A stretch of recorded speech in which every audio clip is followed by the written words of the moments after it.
Hello and welcome to Who's Views and welcome to our review of the year 2023. And as you can see, I am joined by the Whotastic panel. I'm joined by Paul. I'm joined by Phil. I'm joined by Sophia. I'm joined by Third Doctor Ian. And I'm joined by Kirsty. Woo! So yes, indeed, Happy New Year, everybody. I hope you're having a fantastic time. And this is, as I say, our review of the year. Everybody, yes. So 2023 was the year, apparently, that our favorite television show was 60 years old. And coming up for you at home during this particular show, we're going to be looking at some of our favorite moments of 2023. But we will also be asking, did anybody actually notice it was the 60th anniversary of the Doctor? That's all coming up. That's all coming up shortly as well. So listen, while Kirsty gets herself sorted out, let's just have a look at this.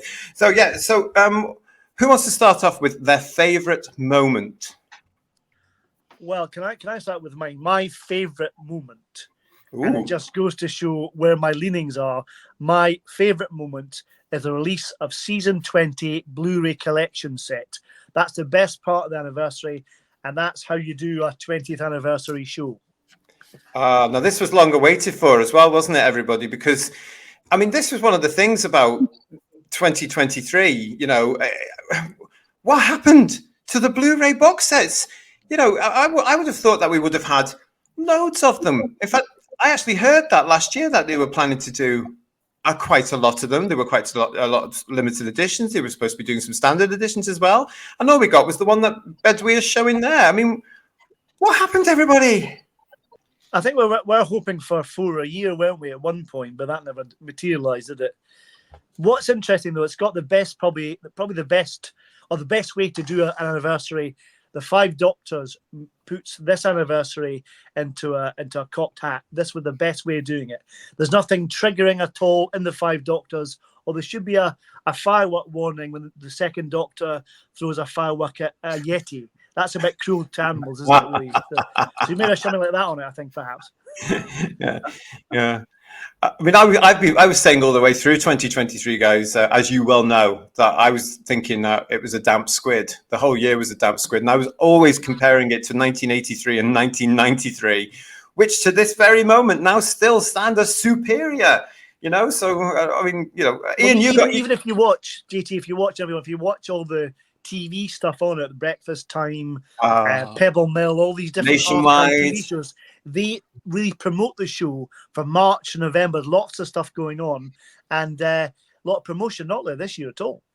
No, Ian, you managed to get the Five Doctors box set as well, didn't you? What were your opinions of that one? It was a highlight of the year for me too. A glorious box set. I mean, they always seem to do a good job with these things anyway, but that one in particular, in the year that it was released, I think it was for and against Doctor Who, really, wasn't it, on the whole? Because in the positives, it was a fantastic release and it was gorgeously packaged and all the extras brilliant. But on the flip side, like's already been hinted, it showed you how you did it, and to show that in an anniversary year. Again, you know, that was 40 years ago now, and they did it better 40 years ago than they did now, considering the proportion of resources that they've got now to what they had then. You know, it was 1983. Stuff was still done on the cheap, really, and whereas they don't have to do that now, and they fell on their faces this year. And I don't think the public gave a damn. Whereas in 1983, they really did.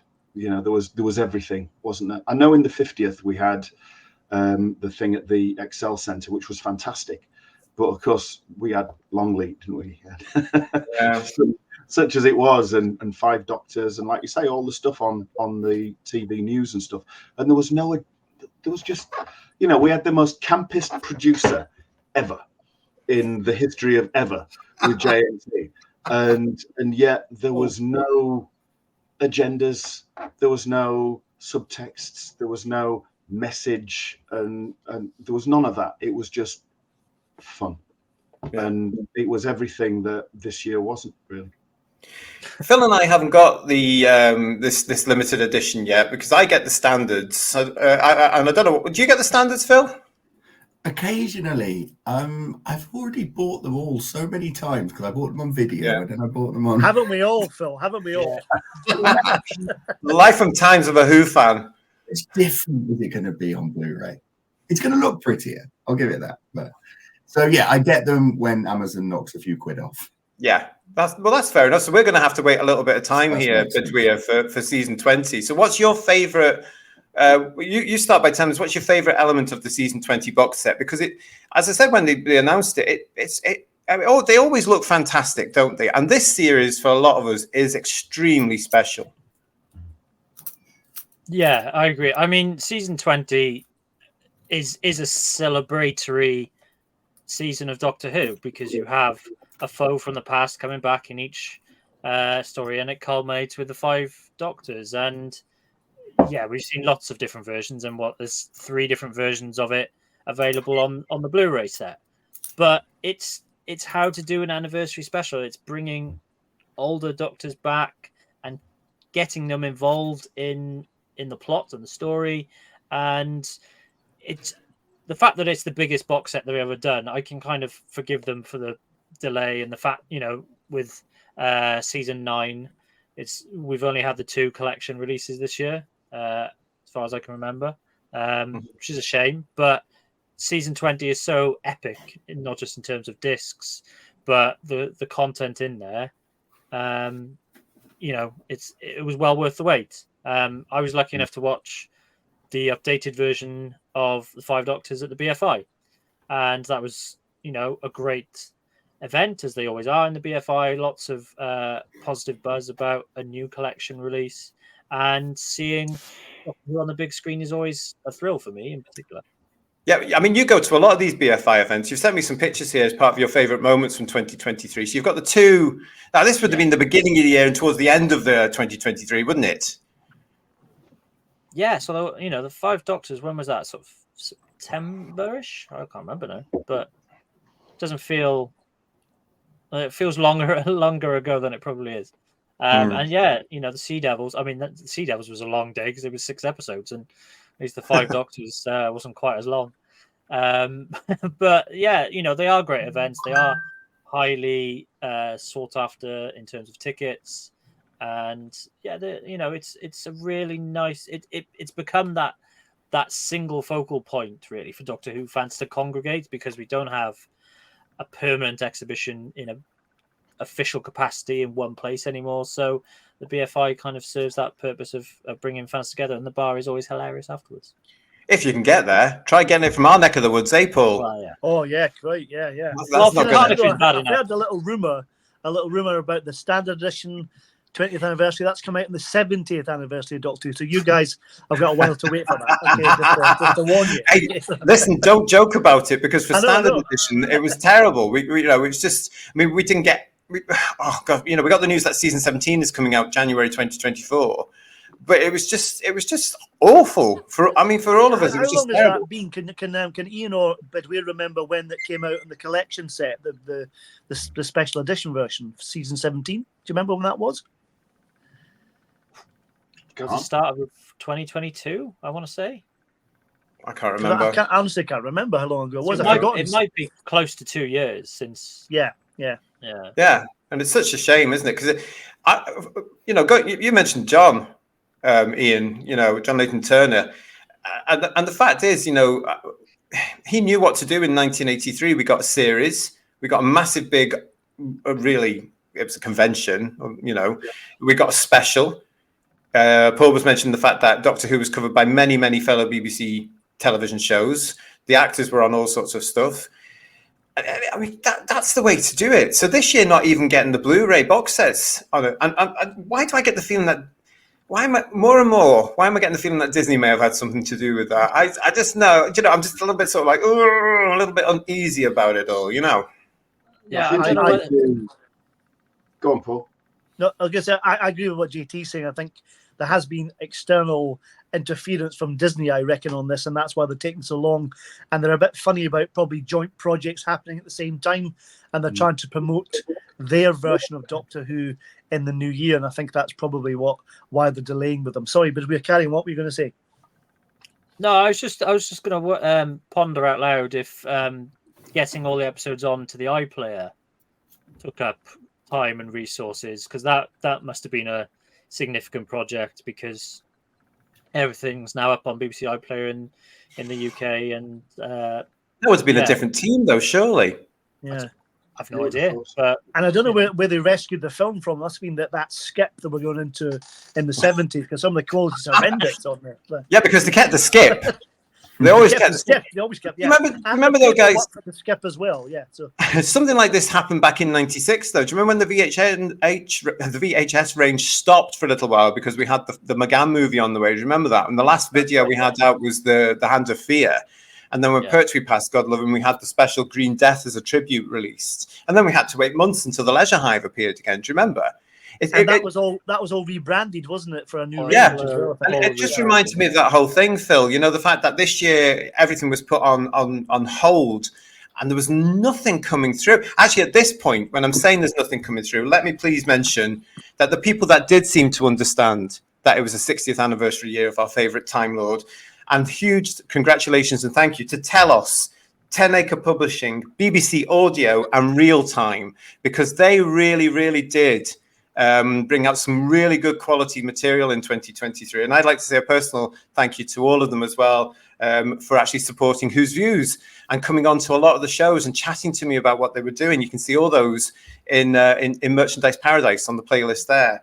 But they got it. They seemed to understand it, and the quality was great. So when you're not even getting the main show from 63 to 89, which we were technically celebrating 60 years of, not coming out on a Blu-ray, I think a lot of us were a bit peeved at that, weren't we? Yeah. I'm a bit surprised, because I thought when you said, somebody got it right, I thought you were going to talk about Doomsday, because, that was a really great... Oh, trust you to lower the tone of the show. That should have been my favourite moment. It really should have. Yeah, I'm really sorry. You surprised me, Paul. Really surprised me. I think it was Ian's favourite moment. I think he bought it all. That wasn't doing it right. I used to like Ian as well. Sounds like right, but it isn't. Well, that's the other thing. I think most of us forgot about that, didn't we? Tried to. Yes, we did instantly as soon as it arrived. Yes. Yeah, I mean, so why did they bother? Why on earth did they bother with that? Just absolutely shocking. I just want to point out as well and say hello to Kirsty. She's having technical issues, so we haven't booted her off. She can't get anything to work, so she will be back with us again very soon, of course. But she's just messaged me to say she's having technical issues. So it's getting on the lads. It's all the lads for this review of the year here on Whose Views. Yes, but as part of what you were doing, your little trips to the BFI and stuff, you had other little elements that you liked as well, didn't you, while going down to see them? Yeah, I mean, the BFI, in fairness, have become quite good at promoting Doctor Who. More recently, we've had the screening of The Underwater Menace, the animated version of that. But at the same time, the Doctor Who Appreciation Society were running screenings at Riverside Studios. So I've been lucky enough to see episodes from The Crusade and Dalek Invasion of Earth and the Moon Base, all on a big screen and projected quite nicely. How does it look on a big screen? I think it stands up really well because, we are talking black and white and the infamous wobbly sets and all that nonsense. But, the quality is there. It really does stand up. I mean, it's often depending on the quality of the print that they might have been loaned or, if they're taking it from a DVD copy or whatever. But no, I think it stands up really well. And it's that communal experience of enjoying Doctor Who with other fans is great. It's interesting that picture you just threw up. The film reels were of another event at the BFI, which was the Film on Film event, and they screened Spearhead from Space on 16mm black and white prints, and that was a genuine thrill just to have projectors whirring and watching Doctor Who in a very, I think it was probably, I don't know, maybe 50 people in the room or something like that. But just watching, old 16mm prints that had probably almost certainly been sales copies that had gone abroad, and as I say, having the projector in the background, and there were all these different elements throughout 2023 going on. There were these one-off events, BFI doing things, Doctor Who Appreciation Society doing screenings. There was lots of smaller stuff to get your teeth into. It's just a shame we didn't have anything big and official like the XL in 2013, really. Well, we were all expecting that one as well, weren't we, Paul? We were expecting a big convention again for the 60th. I do think that the TARDIS Tales wasn't too bad for a kind of little tribute to the classic series, but that felt a wee bit shoehorned in. And I'm going to hand over to Phil on that. I'm going to pick up on how he felt about that. I don't know. Yeah, because I bloody loved it. I bloody loved Colin coming back, and then he was with Nicola and that, and they were all in that memory TARDIS, and it was so beautiful. And honestly, it was beautiful, and I was going into a meeting, and I was sat here and I was watching it on my phone, and I was welling up, and I had to stop watching it and dry my eyes, and then everyone in the meeting was, "Phil, are you all right?" And I'm like, "Yeah, it's all fine. Yeah, it's fine." Did you explain to them why you were upset? Did you explain? Yeah. I did. I went, "It's beautiful." Colin and Nicola were there. But it was really, really, really good. Yeah, I really liked it. Even though the whole memory TARDIS idea is kind of embarrassing when you explain it to someone else, but in the context, it just works. And I loved it. I thought it was really nice. Just a really nice. Well, I tried to explain it to my wife, and she said, "Well, whatever, it's fine." Yeah.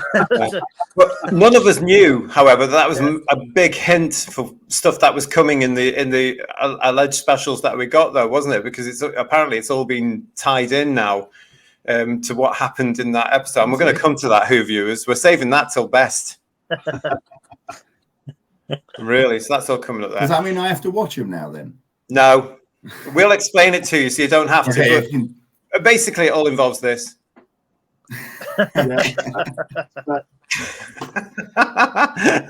Oh no! But yeah, okay. So from a merchandise point of view, from my point of view as a collector as well, it wasn't what I was expecting. We had nothing really, apart from some good quality stuff from Telos and 10 Acre and BBC Audio in real time. And I have to say, well, I really got into the BBC Audios because that was what was given to me. And they managed to do at least one story from each of the 13 Doctors per month, one a month. So what a great year for them. And that reminded me just what used to happen with the VHSs and stuff like that. So it's just a shame. I'd love to know one day, and hopefully we'll get to know why they stopped everything in the anniversary year itself. But if a little mouse isn't something to do with it, I will be very surprised. I don't know about you guys on that one.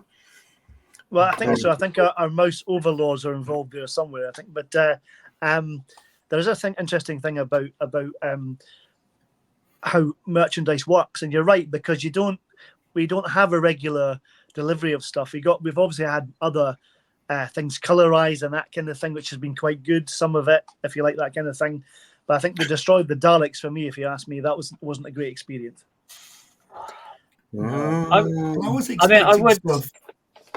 Sorry, I was expecting stuff with logos on. I was expecting mugs and T-shirts and everything, tea towels. But there's been nothing. It's been as dry as ever, really. It's like just the old stuff coming out in B&M. That's it's the B&M stuff. Yeah, I mean, I was gonna talk up. Forbidden Planet have done a nice range across the year. They were releasing sort of started January with first and second Doctor, and then it's progressed through to 14th Doctor, as I'm wearing now. So they've had some nice stuff. I particularly liked the sort of some of the monsters and villains. Syl on a T-shirt is amazing. A Sutek T-shirt is brilliant, and all that sort of stuff. But yeah, just to pick up on Phil's points, I think some of the action figures we've had, this year have been pretty good. To finally get a Richard Hurndall figure. Yeah, I'll give you that. Yeah, that was a really nice moment in the year. And yeah, we had the sort of regeneration set, I think, was at the end of last year. And it was a shame that we haven't had any more modern action figures. Well, you're gonna get variations of Shooty in different costumes, aren't you? Yeah, there's probably going to be about 150 of them. Yeah, I'm expecting that to explode. I mean, by the time this video's gone out, there's probably already been a pre-order for Shooty character. Yeah, I bet there is. Yeah.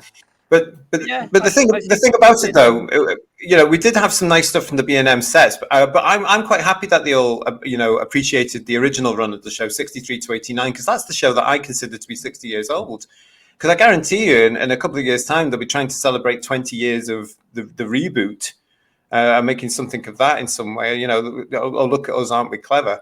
It was just a bit, for me, I'm always going to use the term, it was a damp squid. And I think there's a lot of us now that are on some sort of like, so let us know in the comments what you thought of 2023 on these elements, and what your favorite moments were, and what your non-favorite moments were. I mean, it just seemed, when we started 23, it seemed to be lots of promise in the air, wasn't there? And we all sort of felt, and we were all, I would say the majority of fandom were on the fence about what was going to be coming along, because we knew the series was coming back in November with the 3 hours worth of specials, and fandom itself seemed to be expectant.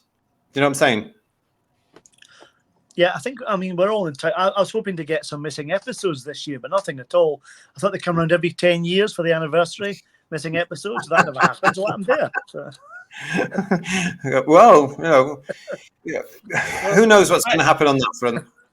2013 set the standard, really, didn't it? It did set the standard, didn't it? Yeah, 9 episodes. You can't really beat that. That was really good, I have to say. Yeah. Ian, did you have any other favourite moments from 2023? It's a difficult one, and it shouldn't be, but it is. Been talking about the DVD releases and stuff and everything. I mean, do you remember when it was 40 years old, and the DVD releases had that intro trailer?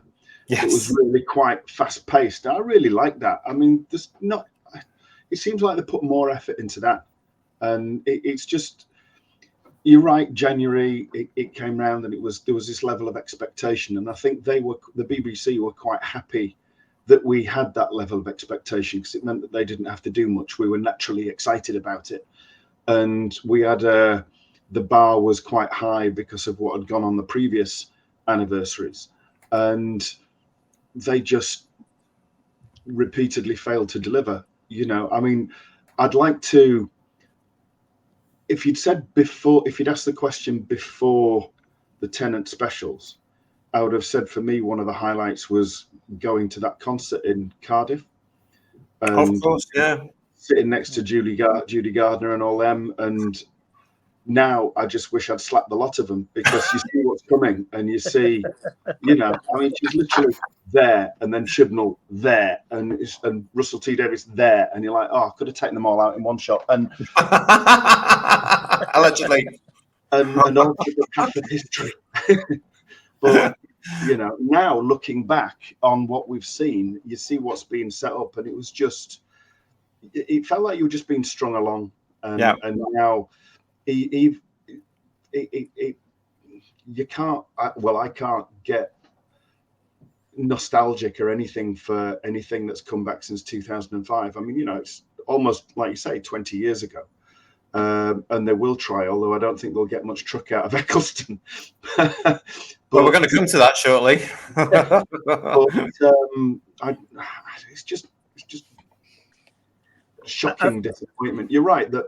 The books and some of the audio releases, fantastic, and I've got a few of those to wade through myself, because they're brilliant, and they did get it. And Forbidden Planet always seemed to just be on the money, really, and B&M, of course, but the BBC themselves, oh my God, what a letdown! Really, it's just, So I tend to just confine myself to looking back at the DVDs and remembering what was, really, and not looking and cancelling DVD orders for things like the Rise Daleks, because it was an absolute shit show, and it really was. Yeah. Did you want to say something, Paul? Yeah, I was going to slightly defend the anniversary episodes ever so slightly. I think part of the problem Get was, off. and we said it on our reviews of them. Now, bear with me just for a minute. The thing is, if they hadn't sold them as anniversary episodes, I think our expectations for anniversary was like the 50th. We thought we'd get more from it. If they sold it maybe as a mini series a little bit, just with Catherine Tate and David Tennant, they were the anniversary special bit of it, and didn't sell it quite so much as the 60th. I think they oversold it for me, and my expectations were very, very high, and then they were a little bit dashed in the end, unfortunately. Do you know what? I mean, that's a very valid point, because it seems that the 50th anniversary year was better than this one as well. And to tie in with what Ian was saying there, it sounds very strange, but in the years that Doctor Who was off air from 1989, some of the stuff was fantastic. 1993 being the highlight, really, because they really put something into that. You know, they really pushed it. So we had the 30th, and we also had the 40th as well, of course.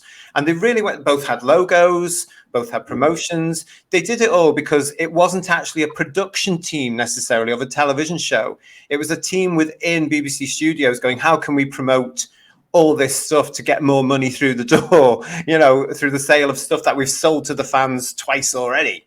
Yeah, and if you remember when the show was 40, we had a DVD every month. Yeah, which was just genius of them, because it pushed your collection up so quickly as well. But they repeated what they'd done before. So, you know, sometimes I think, you know, that was why those years were very successful, because there wasn't a production team in production filming stuff and writing stuff, being able to say, no, we can't do that. No, we're not going to do that. Or a new production deal, possibly being able to say, well, hang on a minute, we don't want you doing this yet at the moment because we're looking forward to this. But what a bad time to do it in its 60th anniversary year.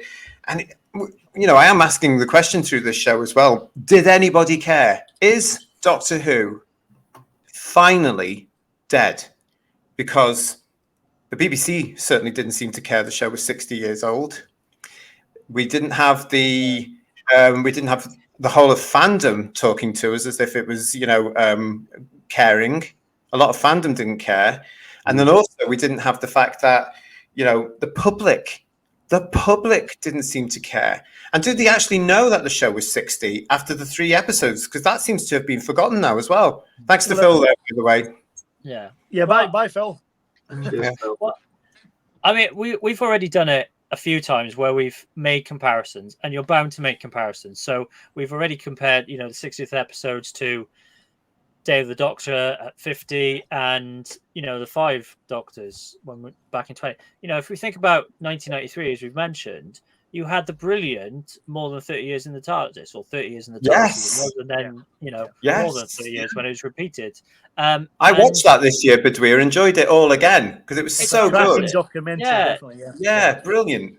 You know, Kevin did a tremendous job on that. Yeah, and by comparison, we had Talking Doctor Who on BBC4, which was just archive clips with some linking material from David Tennant, and, you know, and that was like the Anorak one we had in 1992, wasn't it? And Tennant was the Anorak. Well, no, the Anorak was better. The Anorak one. I preferred the Anorak. Yeah, I preferred the Anorak. That was much better. Yeah, he had the whole feel of the 90s going on there, didn't he? Yeah. Did he have a Brummy accent? I think he did. Yeah. It was around the same time that they showed the Time Meddler, wasn't it? That's right. Yeah. 92. Yeah, brilliant. Yeah. But like, exactly. You know, we had a colorized version of the Daleks. No other sort of classic era screenings on BBC4, which would have been an obvious slot. You know, I think BBC4 started showing I, Claudius this year. Yeah. Why didn't they do Doctor Who? You know, there was some nice stuff on BBC Sounds. You know, if you're up at 2 o'clock in the morning, Badweer. Well, I mean, the beauty of BBC Sounds is it makes the unmissable unmissable, or whatever the tagline was. Well, I have to point out though, you still have to have a TV license for that, and I don't, so I've missed all that. I couldn't hear all that. It is possible, but we're like you're saying, no repeats because they put them on the iPlayer, so maybe that's why. It. So that's maybe why. But probably they didn't need to bother because they'd done that, but it just seemed lazy. But Yeah. BBC Yeah. Sounds. I've said to JT before, you know, Yeah. I really really enjoyed Toby Haydock's two-part Surviving Doctor Who. Love that. I think he's an excellent presenter, and I think that was from the heart. I would always recommend that. It was probably one of the better. Yeah, so not just the 20th anniversary box set, the Toby Haydock two-parter as well. That was a nice little highlight of the year for me, definitely. Yeah. So Yeah. so Well, there were some good things there. You just had to go out and find it, which is not what you want. It's not what you want at all. It should have all been in the face. It should have been bang, bang, bang, bang, bang. But, you know, as fans, we get to hear about this stuff. But my main concern throughout the whole year was that the public weren't. You know, I mean, you know, I remember saying to my family, oh, I'm coming round to yours next Saturday because Doctor Who's back. What? Yeah. Really? You know, because they hadn't even seen any real trailers on the television, apparently. They didn't, you know. I can't remember if I read somewhere. It was an interview with Russell T Davies recently. He said they're saving promotion for Shooty's launch, and they've not really sold the 60th that much because it means a bit to us allegedly, but not to Disney. So they've not really tried to promote the 60th too heavily. They're trying to wait for that, which Such is a a bit of a shame. shame because we are paying our TV license. Those who have TV licenses for Doctor Who, and we should be getting what we're paying for, surely, not Disney. So so that's been the case on Disney Plus. So they had they had the 3 episodes, obviously, but in terms of the promotion machine, it's only kicking in now with Shooty's what's basically going to be season 1 reboot. Yeah.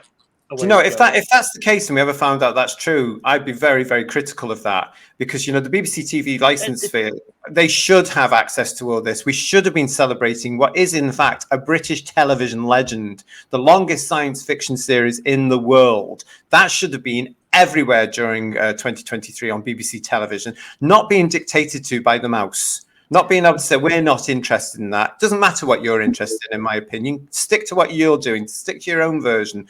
But, you know, the British license fee payer deserves to see from William Hartnell to Sylvester McCoy and anything that comes after as well that we can squeeze in throughout the year. It should have been more than what it was. You know, really. That would explain why it's so low key, if that's what they're doing. They're holding back for that. Because I've just noticed that, obviously, running up to Christmas stuff, we had lots of billboards of Shooty come out for Christmas, etc. And they're starting to promote the new stuff as well. So there's lots of promotion now, but it feels like a little bit too late. I wonder if it's because they paid for it. You know, I wonder if it's because the mouse paid for it all. I don't know. Well, Mickey Mouse is loaded. That's all I'm saying. But he's not really, is he? It's not really. No, 2024 is going to be very interesting for that platform, and we're going to be talking about it, obviously, on Who's Views. One thing we do have to shout out about, getting a little bit happy and joy, was fans. We did know that it was the 60th anniversary of our favorite television show, and by God, a lot of the fans went for it. There's so many fantastic shows on the Tube of Who. That's all that, and all the other social media platforms. Everybody seemed to have a great time doing all that sort of stuff. We had loads of conventions around the country, absolutely loads. And I'd like to say hello to my friend Richard, who seemed to be at one every single weekend, as did my friend David, who had come onto this show at one point as well to talk about his experience at the BFI. They seem to be at conventions every weekend through 2023. Amazing, and huge congratulations to everybody that put those together, because they're not easy to do. But to have all that choice and to see people going and doing this, and how did you lot afford that, by the way? Let me know and put me a postcard through. But well done to everybody that was putting on the conventions of 2023, not just in the UK, but abroad, because the actors were looked after in 2023, weren't they? Let's put it that way. They were indeed. Yeah. I will mention one of my highlights of this year.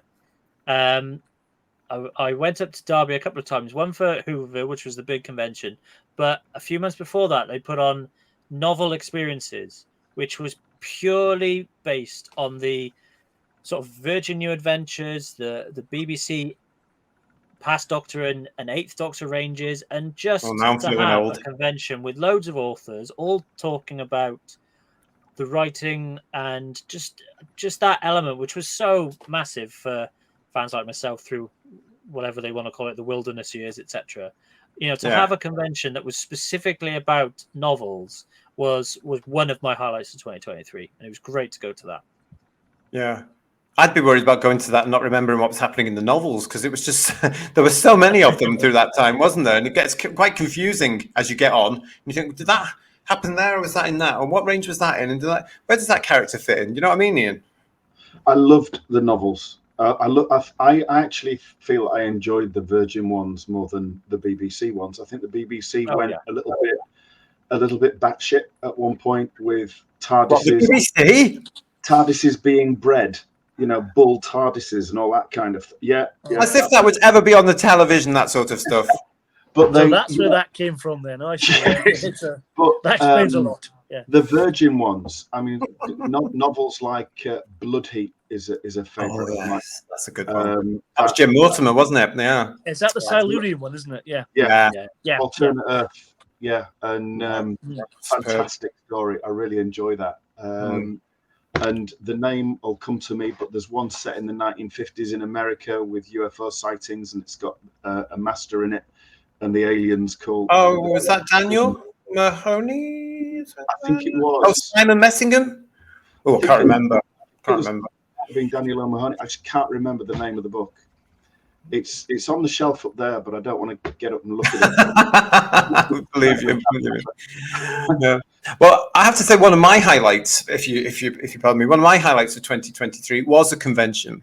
I was delighted that around about Christmas time last year to be asked by my friend Paul to help out and assist putting a convention together to celebrate 60 years of a Time Lord in Blackpool. And what we came up with was called Invasion Blackpool. There was the poster. And this for me was fantastic. I loved every minute of being part of putting this together and getting all the publicity done for it and getting the guests together. I also, naturally, I was on stage hosting it, obviously. And our special guests on the day were Colin Baker and Nicola Bryant. This is pictures. Thank you, Ant, for these. There they are filmed. This was on the day. And they were great. They were absolutely wonderful to work with and to interview with and to chat with. But what impressed me so much, guys, is we had over 400 people coming to this one-day event in Blackpool. But you were there as well, weren't you? And, I mean, I'm a bit hurt that I wasn't the guest you were talking about. But yeah, I was genuinely thrilled when you asked me to come up and be a part of Blackpool and to be on stage talking about the old and the David Boyle second Blackpool exhibitions was a real delight. And yeah, Colin and Nicola, all you have to do is put them in front of an audience, and they're just going to be brilliant. You know, it must have been the easiest job in the world. But well, it was a joy because what was also a joy were the fans. Over 400 people on this one-day event that come along, and everybody was fantastic.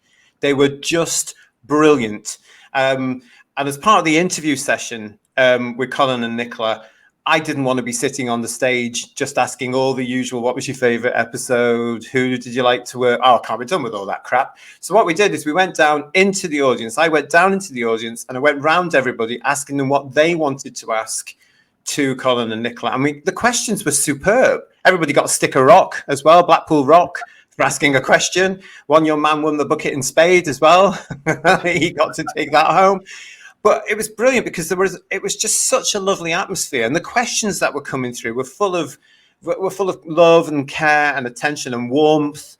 And that event at the end of April for me made my 2023 really when it came to this, because I'll be honest, I was a little bit worried about doing it because I know what was going on in fandom, but none of that was there.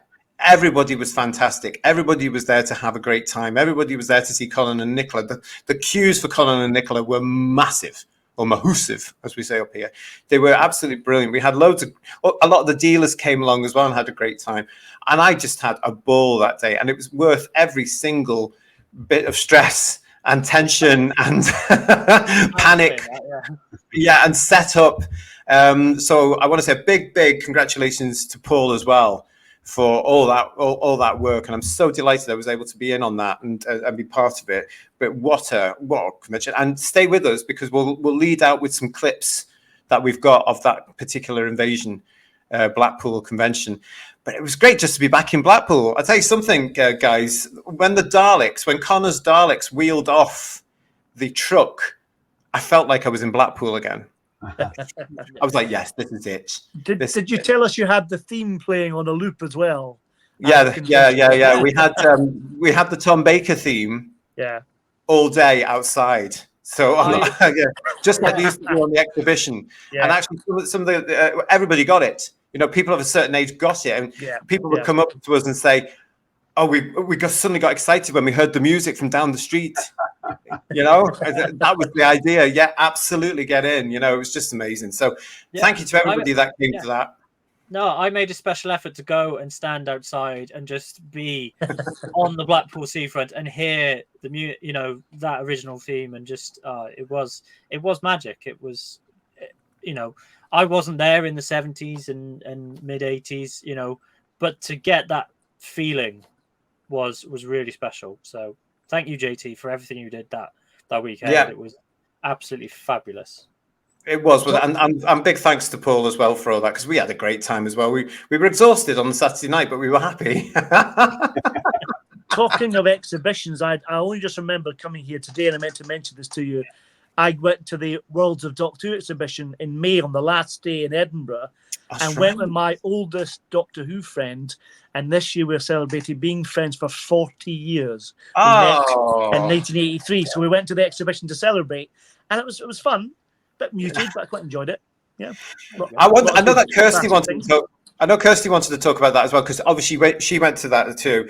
I didn't go to it. I was ready to go to it, Paul, and I didn't go to it because another mate of mine went, and she said to me, "Well, it's mainly Jodie Whittaker era." So I got complete. There's quite a lot of classic. It was mainly classic and New Who, but not that much Jodie, I didn't think, really, to be fair. Oh, well. But they had they're fantastic. They've got Morbius there. They had the original console, probably from Twice Upon a Time, Adventure in Space and Time, that kind of stuff. Lots of classic things. You could do the old Dalek voice on the Dalek ring modulator thing, all that kind of stuff. Great fun. I really enjoyed it. I saw that in Liverpool, but it was towards the October time of the year before. So. Not this year, so I couldn't include it really, but I really enjoyed it. There was some Whittaker stuff there, and obviously some Whittaker monsters and things like that, the Sea Devil and everything else. But it had a good, the Morbius has had a fantastic restoration. Definitely, that was Mike Tucker did that, didn't he? Yeah. And it's always a thrill seeing the K1 robot and. Oh, that was fabulous! Yeah. I'm just so impressed that survived. Yeah, but I mean, it's largely metal, It's all metal. Just needs a polish. Yeah. But I mean, the fact that it languished in Blackpool for years like this. Yeah. Like the actual Dennis Fisher action model I've got upstairs, put together with elastic bands. So it could have so easily have been damaged in any sort of way. So, but yeah, I mean, that's something else as well. That was supposed to move on. Has it? Is it going to? We don't know. It's something for us to look out for in 2024. Maybe they'll refresh it a little bit. Who knows what's going to happen? Did it go abroad? Did it go to Australia or New Zealand or something like that? Did it? I think I read somewhere recently, I think it might have been in Doctor Who magazine or somewhere, a suggestion that it may be going abroad next. Right. But it hasn't been confirmed yet. Well, we'll send it over to Michael. We'll suggest it goes over there. Now, let's move on. I mean, that was what was going on this year. That's all it was, wasn't it, Who Viewers? All we had there was expectation. We didn't have any of the Blu-rays. We didn't have anything coming onto television at all. We weren't told anything at all about what the plan was, if there was a plan. The only thing we got to hear about, of course, was it's coming. We heard snippets about a series that's coming out this year, 2024. We knew that was filming, but nothing else was coming along. So we all plodded on. We were going to conventions. We were going to the BFI stuff. We were doing YouTube shows. This channel itself launched in May. So I want to say a huge thank you to everybody on the Whotastic panel, everybody that's supporting it. And I want to say a huge big thank you to Garbage and Chris Stone for pushing me to do it in the first place because I've had a ball. And hopefully long will it continue with everybody still coming along and look at the shows. And thank you to you, everybody here, for subscribing to Who's Views over the few months that we've been going and liking all of it and also commenting, because obviously interaction is so important on these sort of shows. And we need you to tell us what you think. So thank you to all those people. And then we get to the summer, we're plodding through, and then things start to trickle through.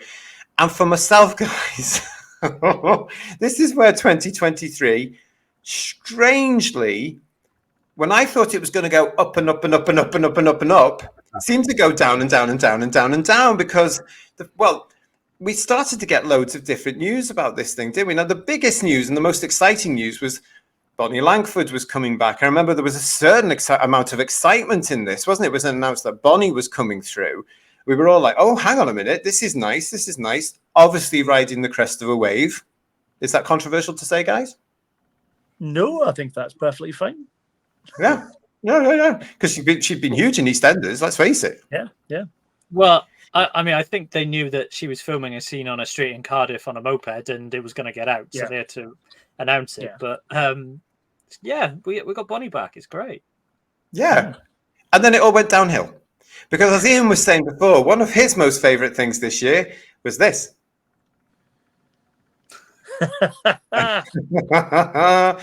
Come on then, Ian, tell us all about this one. This, of course, is the colorized version of the Daleks. I love that story. I love that story. I love the Peter Cushing film of that story. I love the David Whittaker book of that story. I love that release that they did earlier in the year, the kind of graphic novel thing of it. Fantastic. Yeah. Love that. And then they went and took a huge, great big crap on it and did that. I mean, that photo looks brilliant. I mean, obviously, you do have, as we've mentioned previously on other shows, the very particular shades of pink and blue there that you'd almost think, if you were cynical, they were trying to make a statement in their colorization. Yeah. But the photo looks fantastic and it had so much potential, and I didn't have a problem with them adding new visual effects in, say, to the Dalek guns, but that's pretty much all. I mean, what the hell they thought they were doing with the music, God only knows. That sudden techno bit in the middle where they were escaping from the cell, what the hell? Dear God, yeah. Briggs having to, like a feral cat, having to spray all over everything. He's got his own voices in there, because he has to and he can't stop. And it's just, it was taking something absolutely perfect and just making a mess of it. I was so excited for it. I could not wait. I agree with Ian. I feel much the same. I love the Daleks. Okay, episode 7's a bit long. It's not called the Ordeal for nothing. But it's actually a really good story. But the editing's really bad in this. I think the music's terrible. I like Marquez. I really want to like it. Marquez is a great composer. I love his music normally, but it just kind of really didn't sit right. It felt really, really out of place. And I think we talked about this in our review about it as well, that the constant flashbacks to this happened 5 minutes ago. Don't you remember? It was like, why the change edit like that? There's no attention span for the audience. I'm not suggesting it has to be 3 hours long, but they could have edited it better. And we don't need a colour version of the Daleks. As Ian said, we've got the Peter Cushing movie. I saw a great trailer on YouTube of someone making the Doctor and the Daleks trailer for the movie, and they put it into black and white. What a great idea! That is quite funny, actually, wasn't it? Yeah. No, I mean, Bedouin, what did you think, Bedouin? I mean, I was fairly ambivalent about why you would colorize the Daleks. We'd had the Kaleidoscope team who had colorized some of the sort of Australian censor clips. Those were shown at the BFI at some point this year. But the fact they were doing, a full episode, and if you want to get technical, I don't think Barbara's shirt was actually that color and all that sort of stuff. But the colors, for me, and the technical element of it worked quite well. It was, however, as Paul says, the decision to compress it down to 75 minutes and the editing must have been done with a machete because it's so there's I heard it was just at no Jewel lull House, which is- in it at all. Chainsaw, I think, yeah. Yeah, there's no respite in any of it. It's just 100 miles an hour, and I get that sort of modern TV is you've got to be constant action to keep people from switching over or whatever. But it was just brutal. There's there's the same shot of Barbara facing towards camera in one of the tunnels, and there's no time to show her turning around. So it's just a fast cut from her facing that way to facing the opposite direction so she can jump over the gorge or whatever it is. And it's just brutal. That was the worst thing for me. Again, I thought the music didn't offend me quite as much as the editing did. And if they'd put it to 90 minutes, it would have just given that more space to breathe and for the viewer to not be, in a state of anxiety the entire way through because everything's so fast paced. On a positive note, I did like the edited highlights of the Hartley at the end of it. That was beautiful. I really like that. Yeah, but you had to sit through all of it to get to that. Yeah. I mean, I would have fast forwarded to the end if I'd known that was at the end.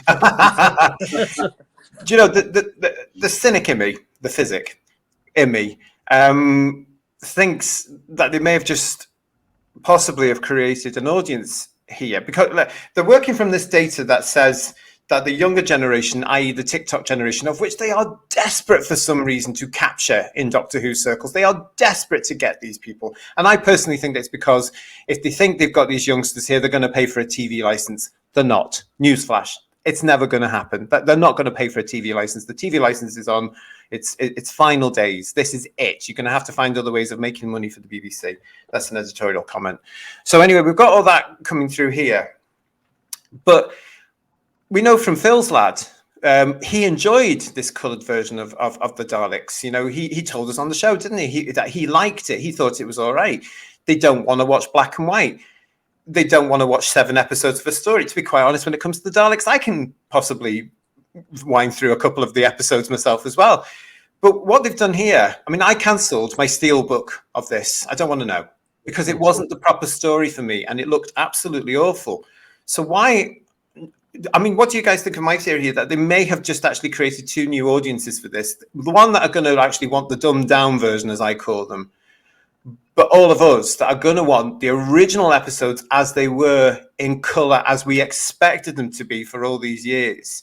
There's 2 points of revenue there possibly coming through here. I know it's a lot more work for them, but I think there's something in that because I don't want to see that sort of Benny Hill type version. Not interested in it. And as you all said, the colours themselves look fantastic. The stills looked fantastic.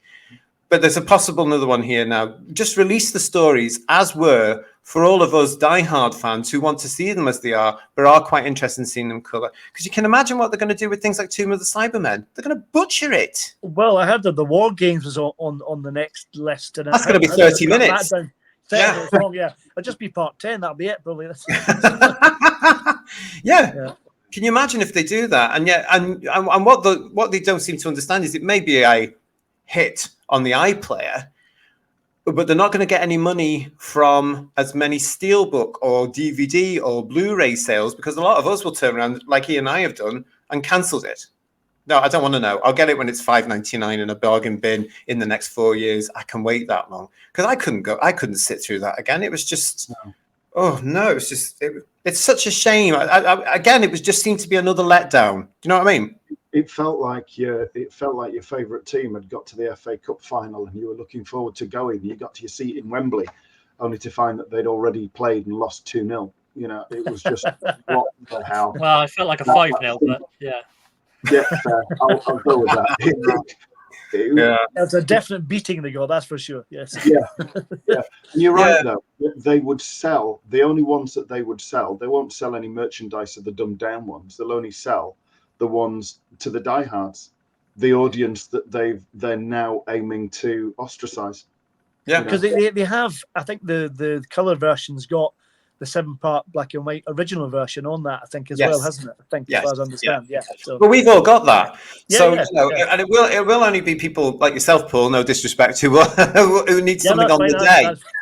But that's a small audience. Out of all the fandom, that's a very small audience.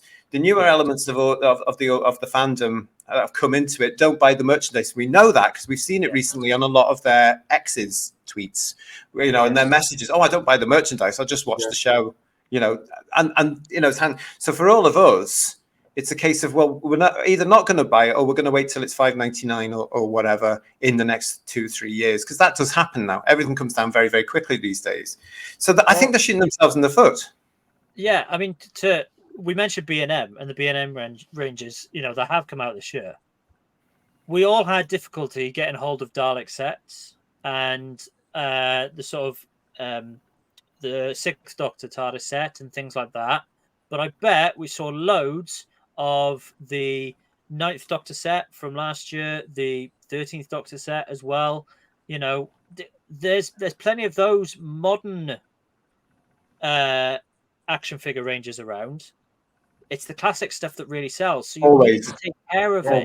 You need, you know, I get the technical exercise, shall we say, of colorizing black and white. I don't know who that appeals to though, because as you say, it's not going to encourage people of a younger generation to now suddenly watch black and white stuff.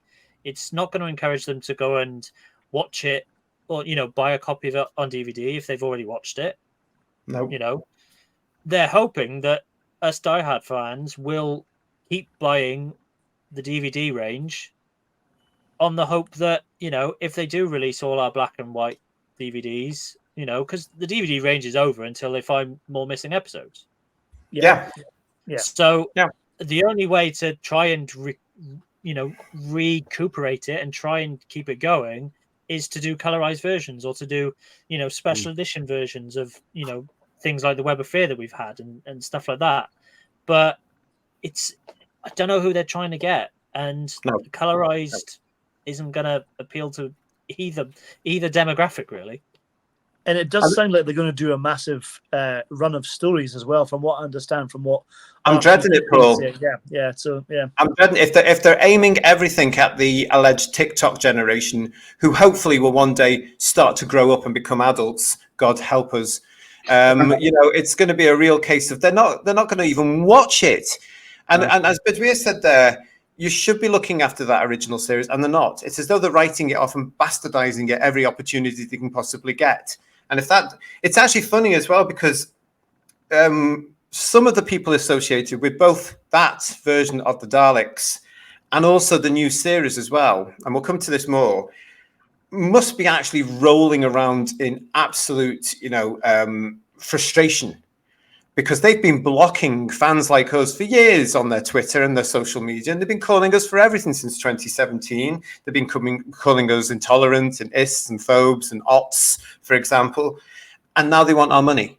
So it doesn't actually work, does it actually? Because the general public is never, especially in Britain, is not going to buy this stuff, especially when a DVD is something like $29.99 for a steelbook or something like that. They're not going to do it. So I agree with you. Who is this for? Who is this for? Is it for them? I don't know. I don't know who it's for, but I just don't think the audience was there personally. So if they do it again, I'd like to see those two elements where I can actually look at the story I know, Bedouin. We've mentioned how season 20, that box set, you know, when they announce a collection range, that does really well. And that goes to the top of the charts and all that sort of stuff. They're thinking that they can just replicate that because Doctor Who fans will buy anything. No, we buy the stuff that we know is really good, and colorized episodes of stuff, as we've seen, not necessarily all that good and not necessarily something we're interested in. So yeah, you need to come up with a different strategy here. And they need to understand we're not stupid. Yeah, they need to understand we're not stupid, because I know from a lot of our comments here, Paul, on the channel, especially after our Diamond Day episode on the 23rd of November last year, where we were reviewing the Daleks as part of having a party. I know from the fact that a lot of our viewers came back saying, I've just cancelled my Steelbook, I've cancelled my Blu-ray. That's not good business there, is it, Paul? Well, that's what I was going to say. I mean, we've all bought it, all the episodes at least 4 or 5 times over the years, whether it be audio versions or whatever, animations, etc., and the original VHS, and then the DVD, then on 2 volumes. Yeah, exactly. So so we've bought them so many times before. So how many times will we buy them? This could be the final time because we've bought it enough times. And if we're not happy with the quality of the product, we're not going to buy it. Like you said, we're not stupid. No. And there's so many nicer, like some of the animations on YouTube. There's lots of better colorizations of parts of episodes which are much more subtle than what we got with the Daleks, which is such a shame. Yeah. And as Beware mentioned, the kaleidoscope bits from the Smugglers was much nicer, much more muted, much more subtle, which I thought was much better. You know. Yeah. I think what they've got to be careful of as well is that, you know, with recent releases of software, you know, I use Photoshop a lot and Premiere, and now they're implementing AI, you know, and it's easy enough to rip. I know it's completely illegal and it doesn't happen, and I'm just talking speculatively. But you know, you can rip footage, you can rip an episode off a DVD, so you have a copy of it, and you're not going to be that far away from being able to tell the software, be it that or other packages, to colorize this based on this color palette that I give you, and away it goes. Utilizing AI, it's nearer than ever, to the point where whatever the BBC do won't matter because people can do it themselves and probably do it better, and without the, you know, the Mark Ayres madness or the Nick Briggs voice infestation. You know, it'll be more faithful. It does make me think, Ian, all the time about a different production team, how they would have handled it. Because we had the current production team coming out and saying to us they were acting on these industry reports that say the obvious audience they're going for doesn't retain information, doesn't have an attention span, isn't interested in black and white, can't follow story, all this sort of stuff. I mean, you know, I would like to actually ask Mark Ayres, were you dictated to what sort of music you should have, or did you have free reign?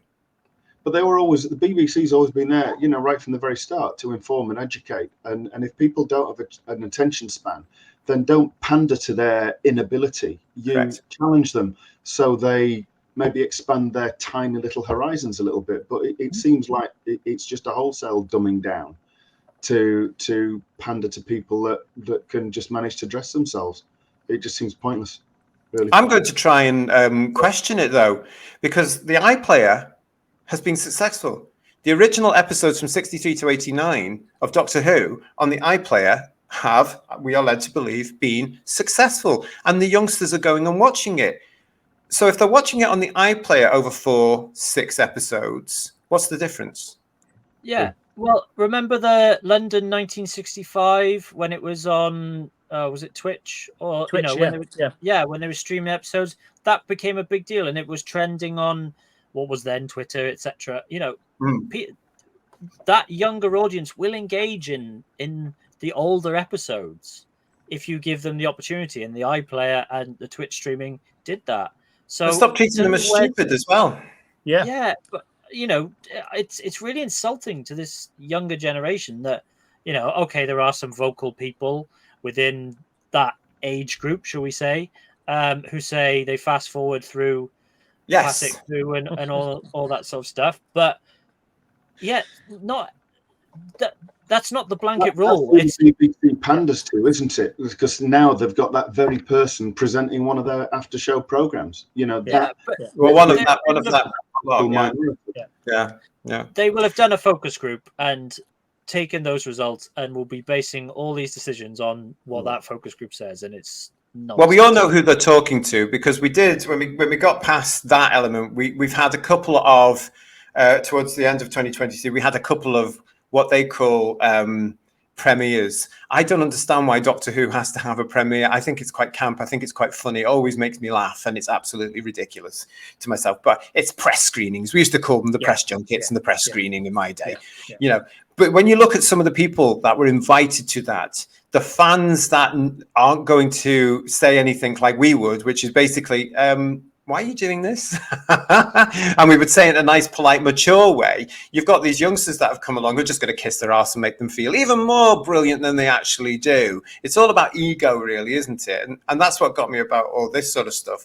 But we know who they're asking and we know who they're listening to. And that's who I think they, as Ian says, they're pandering to. They're aiming at there, Ian. They're aiming at that small minority.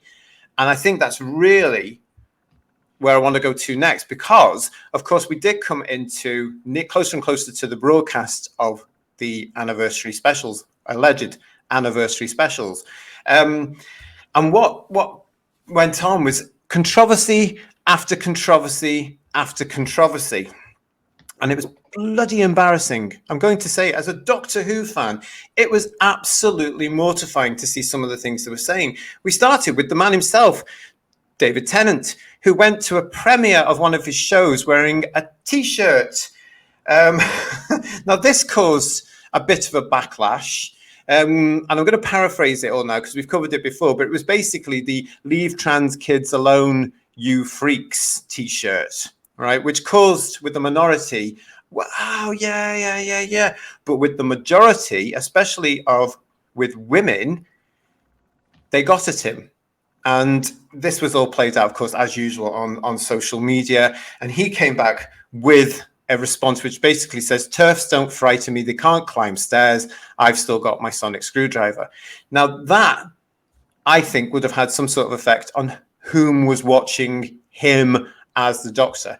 Because anything bad like that, especially where we are now in society right now, is bad for the show.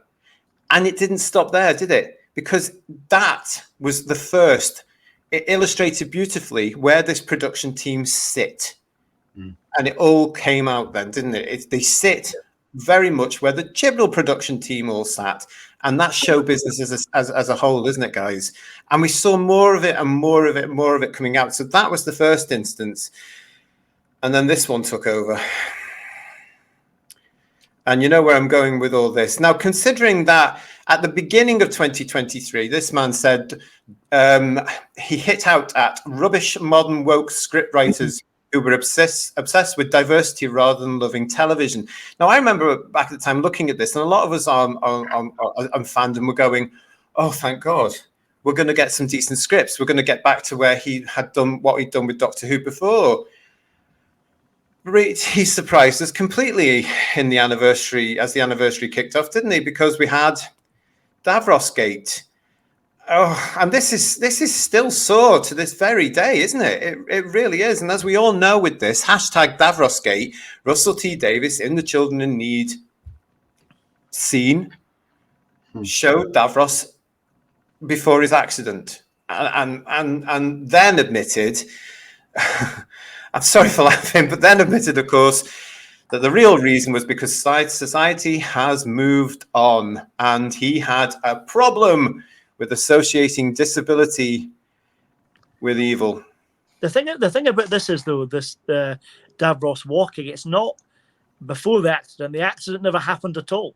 That's the whole point of it. Well, that's what we've got led to believe since November, haven't we? As it's developed on, this is a completely new, rebooted, society-friendly character. Now, my wife's one of the not we, and she said to me she thought he was half Dalek. That's what she saw. Yeah, and that's the point of the character. It's a life support system. It's not an ordinary wheelchair like a disabled person might have. This is a life support system for an alien being who's half Dalek. That's why the Daleks are made in Davros's image. So that means, will the Daleks have legs next time they come back? Will that happen? Well, I can't. As I said to you before, and we do the problematic game every now and then on our reviews, and I'm sure that's going to be coming back. God help us. But you know, the Daleks are problematic, aren't they? Because they are basically not very nice. But they're villains. That's the point. I mean, I don't think he likes villains, do you? Yeah. He makes that fundamental mistake of say, well, I mean, for a start off, I mean, my understanding of Davros and everything and the half Dalek thing is slightly different. To me, it's always been, you know, able-bodied scientist, missile strike, badly injured, developed his own life support system, kept him alive, and then when the Khaleds are mutating, he develops a life support system for them based on his own. So that when he walks in that sketch and the Daleks is on the dais, it's like, right, okay, he's able-bodied, so he hasn't been hurt yet, so he hasn't built his chair. So what where's that come from? Yeah. So where did that idea come from? Where was he inspired? Exactly. Yeah. But then he makes this sweeping statement that it's associating disability with evil. Well, that's then saying that there is nobody in this world that is evil, that is disabled. It's like saying you cannot have a disabled bad person. And my wife was just telling me yesterday that this week she works at a college, she's a tutor there, and a disabled guy who used to go there got chinned by somebody else at a bus stop. And he got chinned because they were fed up. The college hadn't done anything about it. They got fed up because he kept coming in repeatedly for a period of months, almost on a daily basis, taking photos of girls. And the other students had got so fed up with it, and the college will not do anything about it, that somebody eventually chinned him. So you can see how that's happened and everything, but that is a disabled person who is really not very nice, and was in a wheelchair. But of course, according to Russell T Davies, that doesn't happen. That doesn't. According to him, a lot of things don't happen, or they do in his head. Yeah. Well, in all walks of life, there are nasty people, whatever background you come from. So you can't generalize like that the way Russell T Davies has done. You can't do that at all. It's just huge generalization, don't you think? Well, one of the things, we used to have role models in our day, gentlemen. I don't know if you remember. Certainly when it came to the Doctor Who production team and its staff and its cast, they were all role models. We all know the story that Tom wouldn't be seen in public having a drink or having a fag. He would absolutely not be there. If he got a whiff of children around, the Doctor would emerge as part of Tom's character. That doesn't seem to be there now. We seem to be in this incredible age where responsibility and awareness of the importance of their show, of the show that is 60 years old, it just seems to have gone. And that came through very loud and clear after or during Davrosgate, when fans, like we do, God lovers, complained. Wow, imagine us complaining and just knowing the fact that Cardiff are getting a kick out of it as well, which has actually sort of come out of it, hasn't it, in an issue of whatever it's called, the Unleashed show or something. But we got this. This was the first one. We got this from Robbie Gardner, of course. This is one of the famous ones. Davros isn't a wheelchair user. He's a partially mutated Khaled in a life support system halfway between Khaled and Dalek. Like, I was perfectly fine seeing Davros pre-accident. I think a lot of fans have wanted to see this for some time, but to insist that this is for, quote, better representation of disabled people is just utterly bizarre. If we're now going to pretend, as you suggest, Davros was never in the chair or he just got better, well, that undermines one of the greatest villains who ever created. And we have to mention it as well. It was Terry Nation's creation for Doctor Who. So that is actually a very reasonable argument. It's nicely put. There's nothing rude in that at all. It's an opinion. It's wonderful. The majority of fandom, I would say 99.8% of us would have agreed with it. And of course, what was his answer? Tough. And now we know what the T stands for, don't we?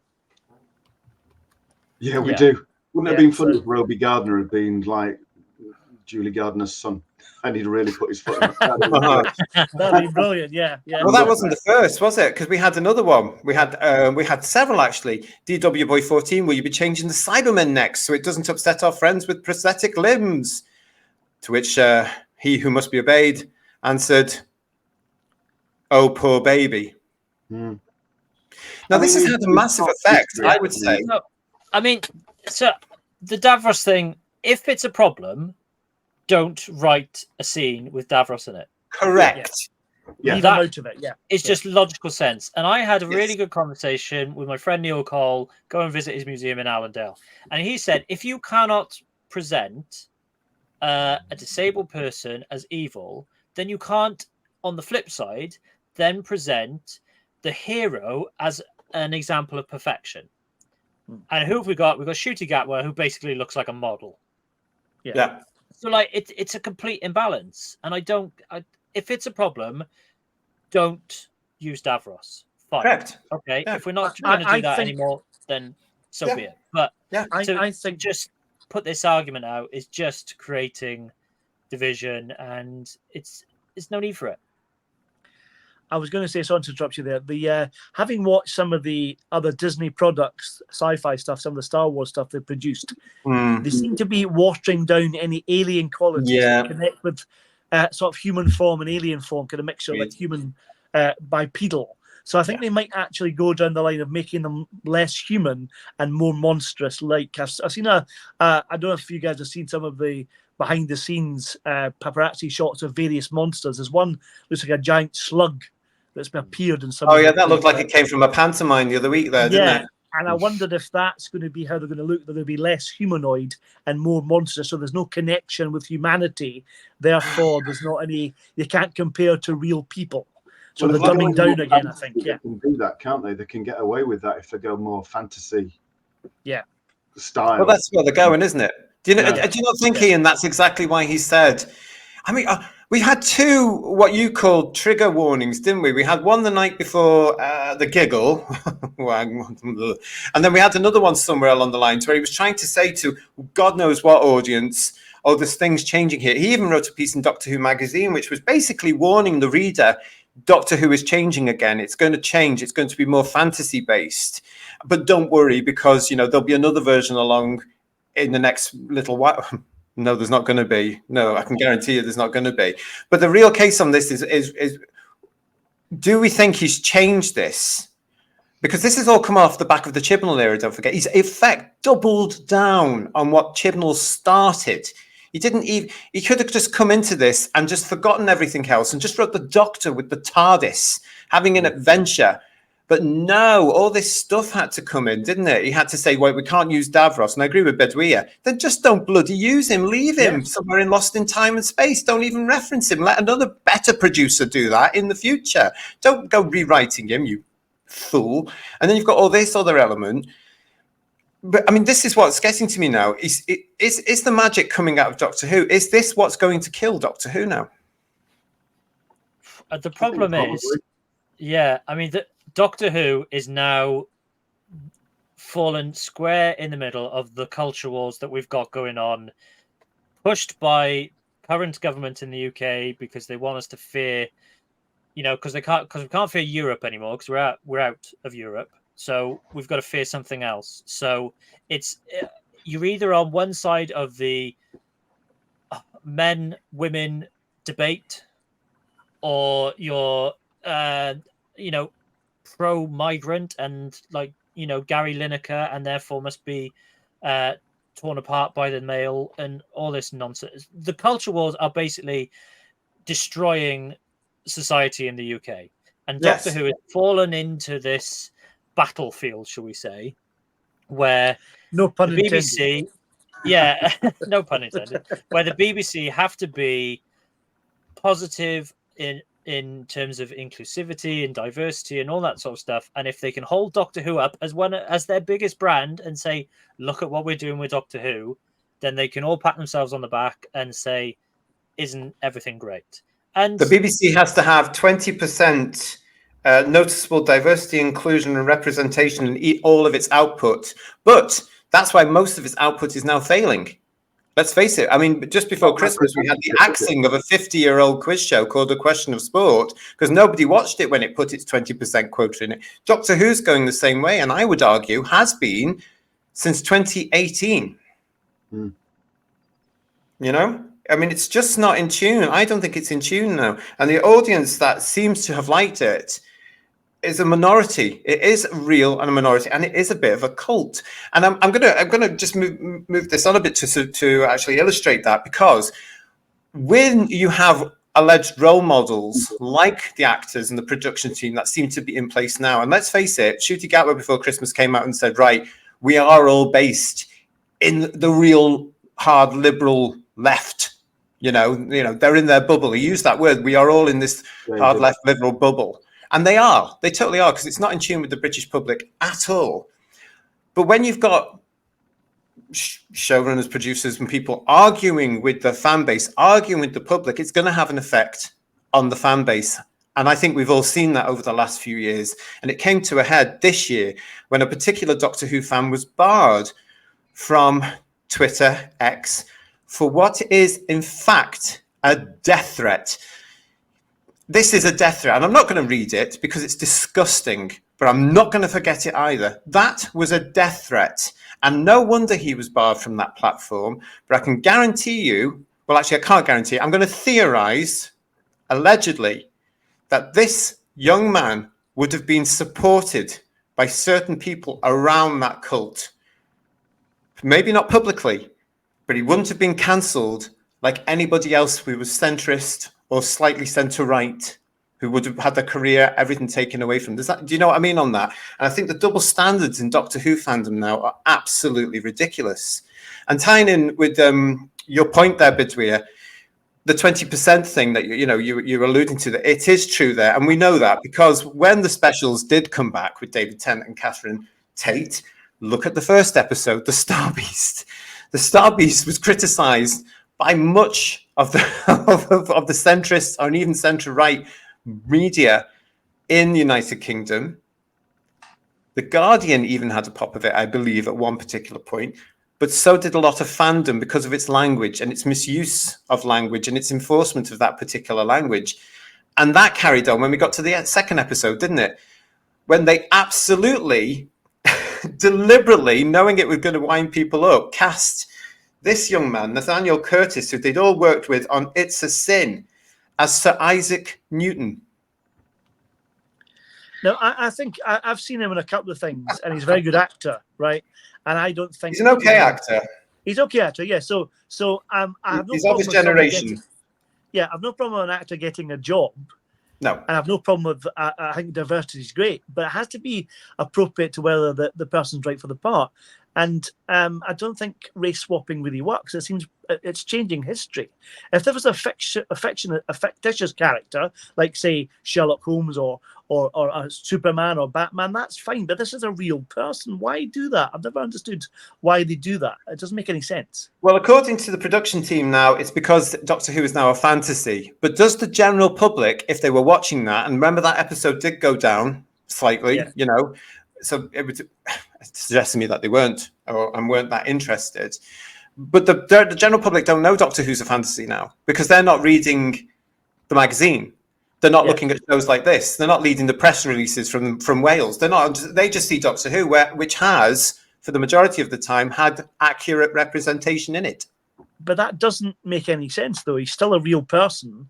The show can be fantasy around that, but he's still a real person. And to my mind, Isaac wasn't mixed race. If he was, then that's perfectly fine. He wasn't, though, was he? And that's the whole point. So if we had done that, I think someone mentioned that before. If we'd made, I don't know, Muhammad Ali or Malcolm X a white actor playing that part and swapped the other way around, there'd be all hell to pay, wouldn't they? Well, these are the stories I'm looking forward to, guys. I have to say, I'm also looking forward to the episode that deals with a lot of women being verbally attacked by trans activists, because I can guarantee you that happens more than what was implied in the Star Beast. So I'm looking forward to that particular episode, which I'm sure Russell is working hard on right now in Cardiff. The reason they race swapped was because they could, and just to do a little bit of race baiting. Totally. Sure that's the only reason they did it. They didn't give it to him because he was a great actor. He could be the best actor in the world, but he was not appropriate for that part because it was a historical character who was not that ethnically diverse. End of. You might as well have done Rosa with Rosa Parks as a white woman. But we all know full well they would never do that ever. Not then, not now. And what's that line from Jurassic Park that Jeff Goldblum has? What's the line about you can, even if you can, doesn't mean you should. I think that's you didn't stop to think whether you should. Yeah, that's it. So it's like that. So it's like you think you've got the power to do it, RTD, but why do it just to annoy people? It's really stupid. Well, I think that's what it's all about. It's about getting at what, and we've talked about this before in one of our other shows. Please go and look at all the shows on the playlist. Thank you very much. But it's a case of like what they are now assuming or calling the right wing is all of us. we're all right wing now. And I don't understand why people are so frightened of the right wing, because it's not as if it's anywhere near at the moment what we would normally associate with the hard right. In fact, for me, the right wing is looking more full of left wingers like us, because we're all being dictated to and being told you must think this, you must think that, you must do this, you must do that. Andy Pryor himself, the long-established casting director of Doctor Who, of course, came out with this in Bounding into Comics, which in itself is a laugh. But he says, Doctor Who casting director responds to criticism of a race-swapped Isaac Newton. It's sad that we're in a time when people villainize minorities. Well, we're not doing that. That's rubbish. We're not doing that at all. That's where they are, though, guys, isn't it? That's where they sit. The show business industry is the one that's villainizing everybody out of their, what Shooty Catwood calls, the liberal bubble. Well, they just did, like Russell T Davies, a gay person can only play a gay character. But obviously you can have anybody playing a white, and it's not even a character, a white established historical figure. You can have anybody. It doesn't matter anymore. He seems to have forgotten that rule as well, hasn't he, Ian? Absolutely monumentally full of shit, frankly. And something at some point, I think I've said in messages before, JT, somebody somewhere that is involved in all of that, at some point, they are such a nasty bunch. And it comes out all the time, isn't it, where we find out that certain people have done stuff. Yeah. And it is a matter of time. The BBC has got a long track record of concealing them, let's be honest, but they all come out in the end. And, it's a very strange industry. It's a very, I mean, before Christmas as well, we had a beautiful example of, there's a saying going around, guys, isn't it? How the left eats its own. And that's been around quite a while. And it's absolutely true. And before Christmas, there was an incident where this particular laughable, I shouldn't say anything more, alleged. Well, anyway, The Verge came out with this. The new Doctor Who debut felt like a timey-wimey slap to the face. Russell T Davis's hearts are in the right place, but the introduction of Ncuti Gatwa's new Doctor Who was marked by a number of questionable decisions and racist tropes. Now, I'm not going to go through all of this because I'm sure you will know about it, and this is our review of the year, but it's just something I wanted to go through because it is funny. We've also got the fact that here, this is what they say here, Doctor Who executive producer Russell T Davies warned everyone that the 60th anniversary special episodes were going to introduce some interesting new twists to the mythology. Some of these changes, especially those specific to the Doctor's companions and nemesis, which is not spelt right, by the way, kids, have been easy to understand as Davis is updating Doctor Who lore to better reflect modern sensibilities. There it is again. But when it came to the arrival of the newest Doctor, the first leading incarnation of the character to be played by a black queer man, Doctor Who's 60th anniversary special absolutely fumbled the ball by forcing Gatwa to exist in another actor's shadow. According to the new 15th Doctor by generation, a Time Lord simultaneously regenerating into two separate selves was supposed to have been a Gallifreyan myth. But as 14 and 15 team up to defeat the Toymaker, the giggle makes obvious that this era of multiple contemporaneous Doctors is here to stay. And while that's sure to delight the legions of Doctor Who fans who've come to see Tennant as the quintessential Doctor, it's impossible not to read the episode as having stolen a lot of Gatwa's thunder. I agree. I want to point out at this particular point, as I have done before, that for thousands, if not millions, of same-sex attracted men and women, the term queer is a homophobic slur. It certainly is for myself. I know it certainly is for a lot of people watching this channel. It's a slur. We don't all have that. And LGBT without the TQ is absolutely part of this thing that Bedouin is talking about now. It's about all these culture wars. It's even happening in there. So that is nothing to do. They are nothing to do with my LGBT community that I grew up in and I fought for same-sex rights in. I just want to put that out there as well. But they are insisting on always using that. It's just horrible. I don't understand any of it. But this was a beautiful example of them eating their own again, because that's the audience that they're trying to pander to, Ian. Yeah, absolutely. And it's not the response that they expected or wanted. And I'm glad about that, to be quite honest. I think it's quite funny. It's one of those popcorn moments, isn't it? Just sit back and watch it, really. Because I'm sure it'll get worse. Because obviously we know that they're going to up the ante and turn it up to 11 as Gatwa's era gets going. and stuff. And I really don't think, and I hope that it isn't what they expect it to be, because it's not what Doctor Who is. And I'll say it. I want it to fail. I really do. Don't care. Want it to fail. I think it's already failing, to be fair. But I think one thing that I find frustrating is that Russell T has to explain what's happened in the episode. In the Unleashed, I think for the Davros one, he explained why it was problematic. And then there's an Envision commentary for, I think it's the Giggle, and he has to explain the bioregeneration. So if you have to explain all that out of the episode, all this should be in the episode itself. If you have to have to explain to the audience, that seems really a bit pointless, doesn't it?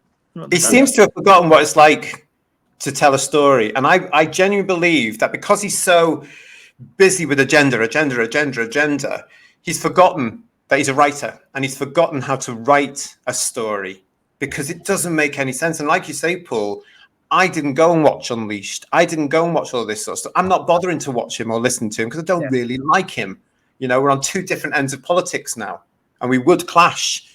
I'm certainly not going to support his outrageous quotes from a couple of years ago when he was telling people their democratic right to vote the way they want to is wrong, and they should all be this and that and this. It just seems to come across as a bully boy, nasty man. But to push all this into this show, knowing it's going to upset the majority of fandom as well as any public that come along and what, I just don't understand what they're doing. Why are they trying to kill the show? Chibnall did it very, very well, and he seems to be just intent now on forcing that coffin into the ground and then digging all the soil on top of it. Yeah, just to build on that, the scene with Isaac Newton in Wild Blue Yonder adds nothing to the rest of the story. No, that's a good point. It is there purely to create this kind of division and this kind of debate. Now, I personally consider myself, sort of centre-left. I liked Rose as a character in Star Beast, and I was getting the messages that she was Donna's daughter, beautiful Donna's daughter. I get it, fine. And then suddenly, as part of the plot and the resolution of the plot, she's non-binary and can just release the meta-crisis thing. So as someone who's trying to engage with this and trying to understand it, I'm now left more confused than I was at the start of the episode. Because the way it's being presented is inconsistent. And it's the same with the Giggle. So the toy maker has now been characterized as a racist because because apparently his character was racist back in '66. No, it wasn't. It's because he comes from the '60s, and that's what they assume it was like. The cultural appropriation was inappropriate, and you got rid of the Celestial name because that can be a racist slur. Fine. But then they use Celestial in the dialogue between Tennant and the toy maker, which is out of nowhere. And then you bring in Donna making a flippant comment about you come in different colors now, which is inappropriate. So this is what upsets me is if you're going to do this, then you've got to be consistent with it. And as someone who's trying to engage in these sorts of conversations and trying to understand this sort of element of society, I'm more confused, and I'm now in a worse position because of the way it's been presented to me in a popular television show. I'm lost. I'm with you, Midway, on that. I want to try and engage with this and have the same confusion. The main thing I find really irritating, I said it when we reviewed The Giggle and other episodes, that I hate the fact that they're making the Doctor look stupid. Because the Doctor is the most intelligent character in the series. He's an alien from a distant planet who's lived for thousands or billions of years now. He's got lots of experience. He's not as narrow-minded as they're making people think. He's not. He should be the one who should be telling the other people in the story these things, not other way around. So he's the one who's being belittled in the story. That is really driving me crazy because it's not. They're selling the Doctor the wrong way. He should be an intelligent one in the story. Would they have done that to Whittaker's Doctor? Probably not. No. Yeah, so there's an unbalance there as well, isn't it? So he's come from being the bestest woman in the universe, as pointed out in the Star Beast, to just the white male presenting Time Lord, some of the worst dialogue I've ever heard in watching. And it's no wonder I don't have a television license, to be quite honest, because I sat there watching this thing squirming, just thinking, is this the BBC today? Apparently, yes, it is. It's absolutely ridiculous. I couldn't believe the dialogue I was being fed here. In Doctor Who, cancelled the Steelbook. Won't be buying it, won't be putting it on the shelves. It goes exactly where the Whittaker ones are, in the shop. They're not getting into my house because I'm just not interested in all that absolute nonsense. And I'm certainly not going to pay for it. Bugger off. I mean, I wish Shooty the best of luck as the Doctor. He's going to need it. He's going to need it, yeah. But he won't be treated in the same way that Tennant was in the Star Beast or any other bits of the stories to be mocked in that way. Really? But he's black. That's what I mean. He won't be. That's what I'm saying. He won't be. He won't be, right. Okay, so that's not going to happen because of his minority, and I think that's unfortunate. I've said this often before, and I'm going to keep saying it. Doctor Who is not a bloody soap opera. And I did notice that certain people that were supporting all this alleged representation in the show now are utter loony.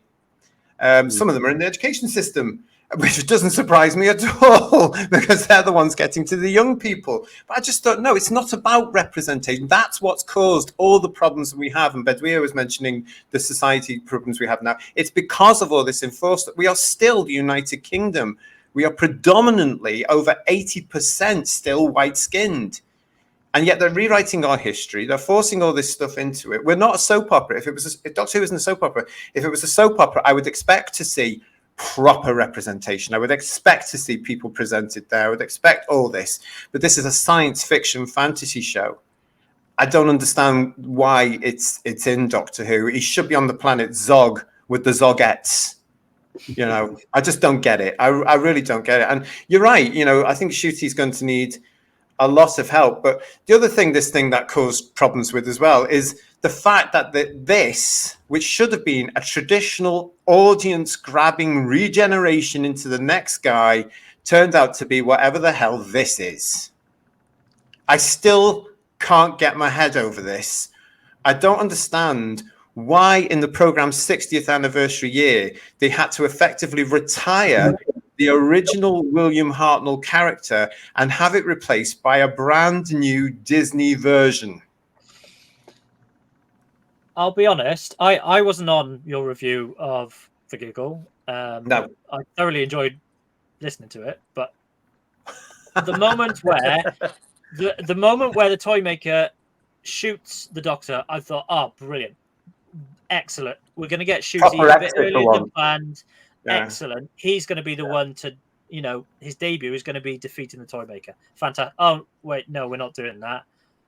Oh, what is, why can't you just let the guy regenerate? Stop messing about with the process of regeneration. It was straightforward. It was simple. Yes, we had things like the Watcher, but it didn't affect the fundamental process of one body changing, regenerating, renewing as it was in 66 into a new person. Just stop messing with it. Just give us the new Doctor.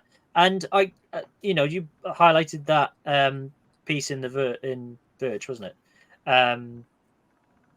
It really overshadows Shooty then, rather than just have him be the Doctor.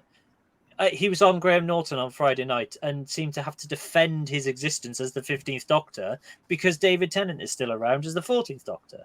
And that's just that's very true. I mean, he did do that when he was on that show. He did. I mean, they asked him because, again, they were confused.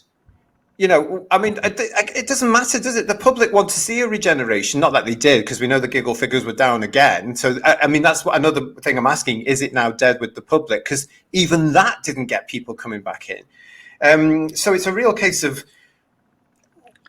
Even my mum said, oh, David Tennant can come back at any time. And she's a big David Tennant fan, as I've said before. She loved that idea. She's quite happy to write off the new guy immediately because she's just going to look forward to Tennant coming back. And I've had friends of mine saying, so does this mean if the Disney thing doesn't work, they can bring Tennant back? And I basically said yes. They're going to bring him back even if it does work, because they're not going to waste the opportunity of using him again, regardless of RTD saying, that said, David Who? It's Shooty time now. No, that's not going to. It's going to be. They're going to have 2 series definitely, regardless of what's happened in the past. They're going to milk it for all it's worth. Well, Russell T Davies is going to say that because Russell T Davies thinks that everything he says and does is right. Yes. And he assumes that everybody is going to watch it and the ratings are going to be huge and it's going to be a massive success. And when it isn't, there's only going to be so long that he can call everybody ists and phobes and all the rest before the BBC pulls the plug or Disney pulls the plug. And Disney, let's face it, is in trouble anyway. But it's just this idea that everything he does is right. I mean, what happens when Gatwa's era comes to an end? Does he just glow a little bit and then he splits at the crotch again with somebody else, and does him still there and he goes off and the new person disappears off, who will be a disabled Chinese or Vietnamese lady or something like that, because that's the next demographic tick box, isn't it? Well, that's again what happened. Like I say, RTD explained on the Envision commentary that allegedly all the other doctors. Gift from the gift from the toy maker means that all the doctors, right back to Heartland to Troughton, all split up all the way down the generation of the doctors. And that's what he's saying. And he's had to explain that in the so if he'd left it as it was, it'd have been fine. You could get away with that. But now he's suggesting that, for instance, the fifth Doctor wakes up in the TARDIS in Androzani and goes on his own way, on his own, and the TARDIS is split up. I don't know. So that's what you say. That is utter nonsense, isn't it? Yeah, it's taking it too far. Even in science fiction, that's taking it. The whole beauty of the characters, we've said before, is he dies. Eventually, at some point, he dies and becomes a new man, and that's the beauty of it, isn't it? That's why it's lasted so long. Yeah. Oh. I just think, did Philip Hinchcliffe, Robert Holmes, Barry Letts, Terrance Dicks, did any of them have to explain their stories? No. No. Their stories were good. People enjoyed them. The end. They moved on to the next one. And sometimes there were a few stinkers, but on the whole, they all had something to offer. Whereas now, they're just having to have these special programs afterwards explaining what the hell's going on. But, when you mention about the wider public and everything, a larger part of the wider public still thinks Daleks can't climb upstairs. So, they're not going to buy into any of this bollocks. They just aren't. They weren't watching it. They don't know. In Britain, viewers, the Whittaker Chibnall era was a failure. We know that from the results. I don't care what any of the fans of that era say. The British public weren't watching, and those that were didn't watch all the time. And I always get things like, the woman one wasn't very good, was it? Because they didn't watch. They watched one or two and then switched it off. This is going to be the same now for this. I don't know many people that watched the Tennant ones, to be honest. It's going to be interesting to see who comes up to me and says, Ncuti Gat was marvelous, isn't he? But they don't care about the context of all this mythology. It didn't need to be there. Again, I think it might be a case of him actually just doing things just to upset us and to shake that apple cart. But Ian, tying in with your point there, he is in a little bit of a bubble, because before Christmas, he actually put out on his social media, 9 million viewers so far. Officially, the Star Beast on iPlayer and Disney Plus worldwide now. Meep, meep. So he thinks that episode has got 9 million viewers. Now, on iPlayer and Disney Plus. So what he's done, instead of looking at the overnights, they're only going by what iPlayer and Disney Plus give them. So they'll put them together. They'll smash them together. But the other thing about it is as well, the iPlayer, firstly, you have to have a TV license to watch the iPlayer as well. And it doesn't seem to balance out to me as well, because Doctor Who fans have said all the time, we'll go back and watch it over and over and over and over and over and over, etc., etc. It doesn't tally with me. I'm going to always go by the overnight, who came to watch it on the night and sat down with a cup of tea and a chocolate eclair and watched it. Oh, chocolate eclair as well, Paul. That sounds delicious. What were you going to say, Paul? Anyway, I was going to say something else. Sorry to go back to the regeneration stuff. I'm really sorry about this, but David Tennant is now split from Ncuti, right? I'm trying to understand this. If he gets injured, does he just die? Yes, he must do, because he's already regenerated. So therefore, it's the end of the character. I mean, I've had it on social media over Christmas. This is not a reboot. When I say it's it's a bloody reboot. This is Doctor One, Day One. It's absolutely obvious. It's there in the script. Ncuti Gatwa also said as well, didn't he? He implied that was the case as well on the Graham Norton episode Yeah. he did. This is a On Disney reboot. Plus will be season 1, yeah. Yeah. So, but So he's this still is a he's still the reboot. It's in doctor. the- He's still the doctor, isn't he?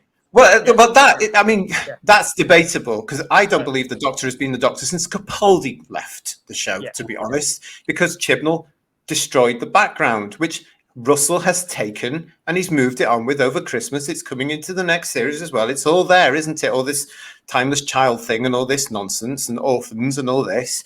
That's what it's going to be. So, but this is a real reboot when all he had to do last time to actually make this fresh is just have the Doctor turning up somewhere like he did in 2005 and forgetting all that's been before, because nobody cared.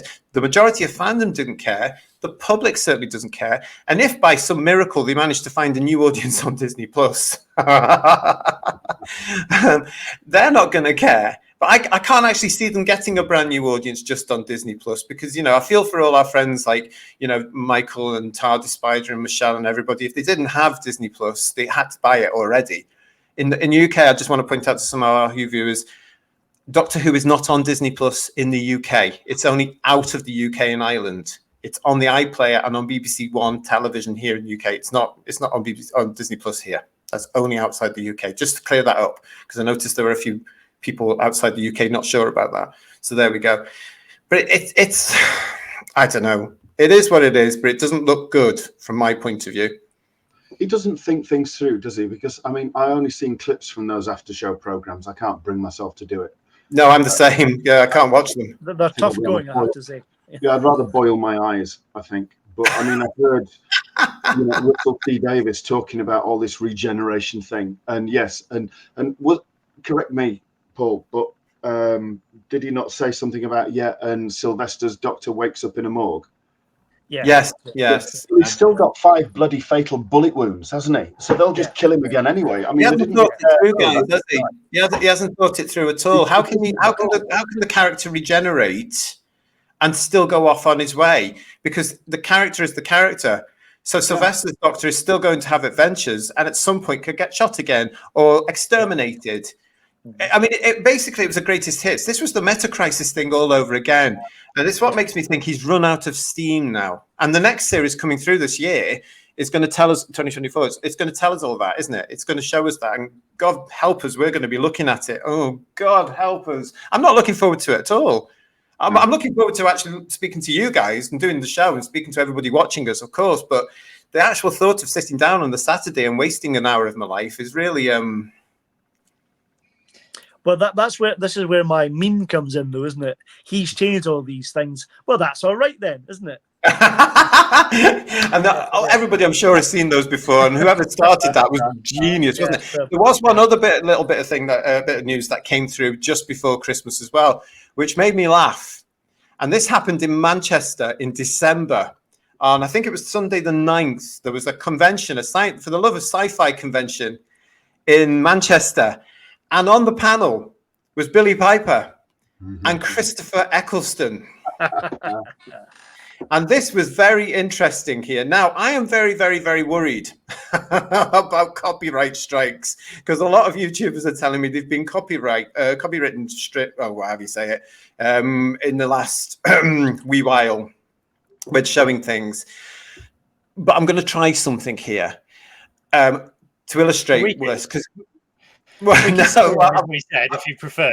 Well, I've got this here, so I'm going to play this. This is what Christopher Eccleston said at the convention. I might have to play it twice. Let's see how we get on. This is what he said when asked, "What would it do to take you? What do we have to do to get you back into Doctor Who?" Sack Russell T Davis, sack Jane Tranter, sack Phil Collinson, sack Julie Gardner, and I'll come back.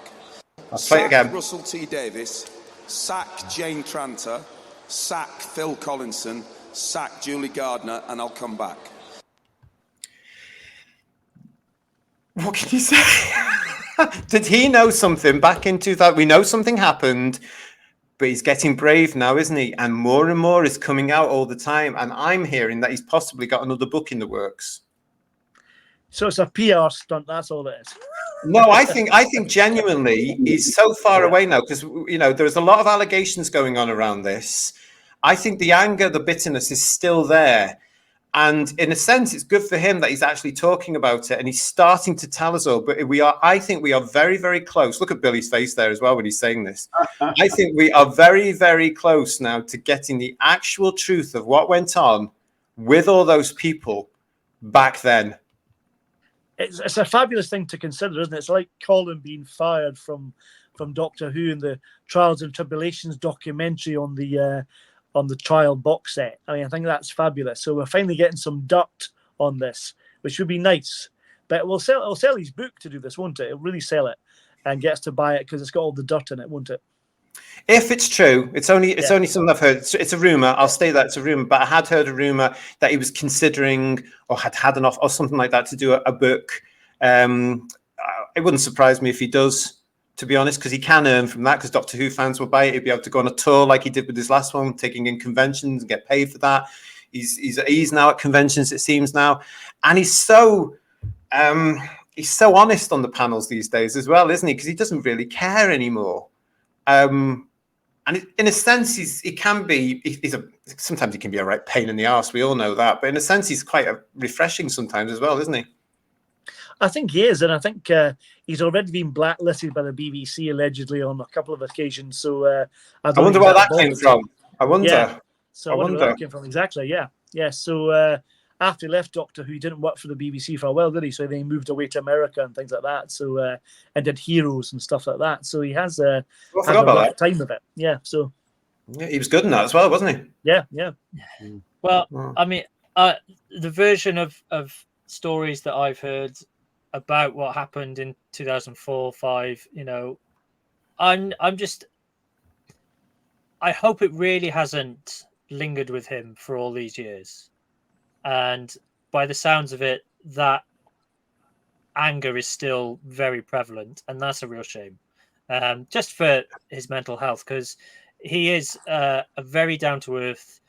Will at lunchtime he'll go and sit with the trainee camera assistant as much as he will with the executive producers. Yeah. You know, he's that sort of down to earth, working class kind of guy, and.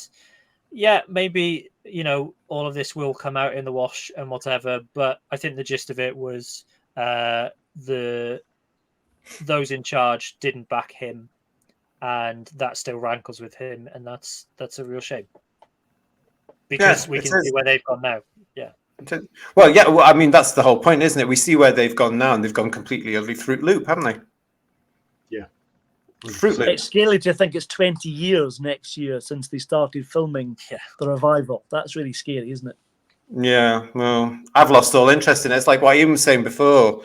Can't be bothered with that, you know. And you know, I tried to explain to people my understanding of this. There's now 3 versions of Doctor Who, proper Doctor Who, as I call it, 63 to 89, which is superior in every single way. New Who, Disney Universe Who. So I know some people out there won't like me saying that, but that's the way I look at it, because I just don't think I don't think this new era as well is going to have anything to do with it, because it's a brand new character. This is Russell T Davies Disney Who. It's not the one that Sydney and Verity and David Whittaker and everybody. I mean, it's just not. It's not the same thing at all. You know, Russell T Davies was very excited, if I remember from what he was saying, when they first did the press preview of Rose back in 2005. Did he not say that he had Barry Letts sat in front of him and he turned around and gave him a thumbs up? And yes, and Terence as well. Yeah. I mean, would Barry Letts do that now? I think he'd walk out in disgust, frankly. Oh, I'm sure they would all have words, Ian, wouldn't they? Yeah, absolutely. They probably wouldn't even be invited, because they're just now. No. Just wouldn't happen now. Oh, well, yeah. The last piece of thing that we have to review is, again, just before Christmas. And I think it was part of one of the chat show circuits that Shooty was doing to promote the then up-and-coming episode that was being shown at Christmas. He shared an anecdote about being told off by Russell. Slight hypocrisy going on there. But it was this one here. The only time I've ever got in trouble for anything was when I swore while wearing a Doctor Who costume.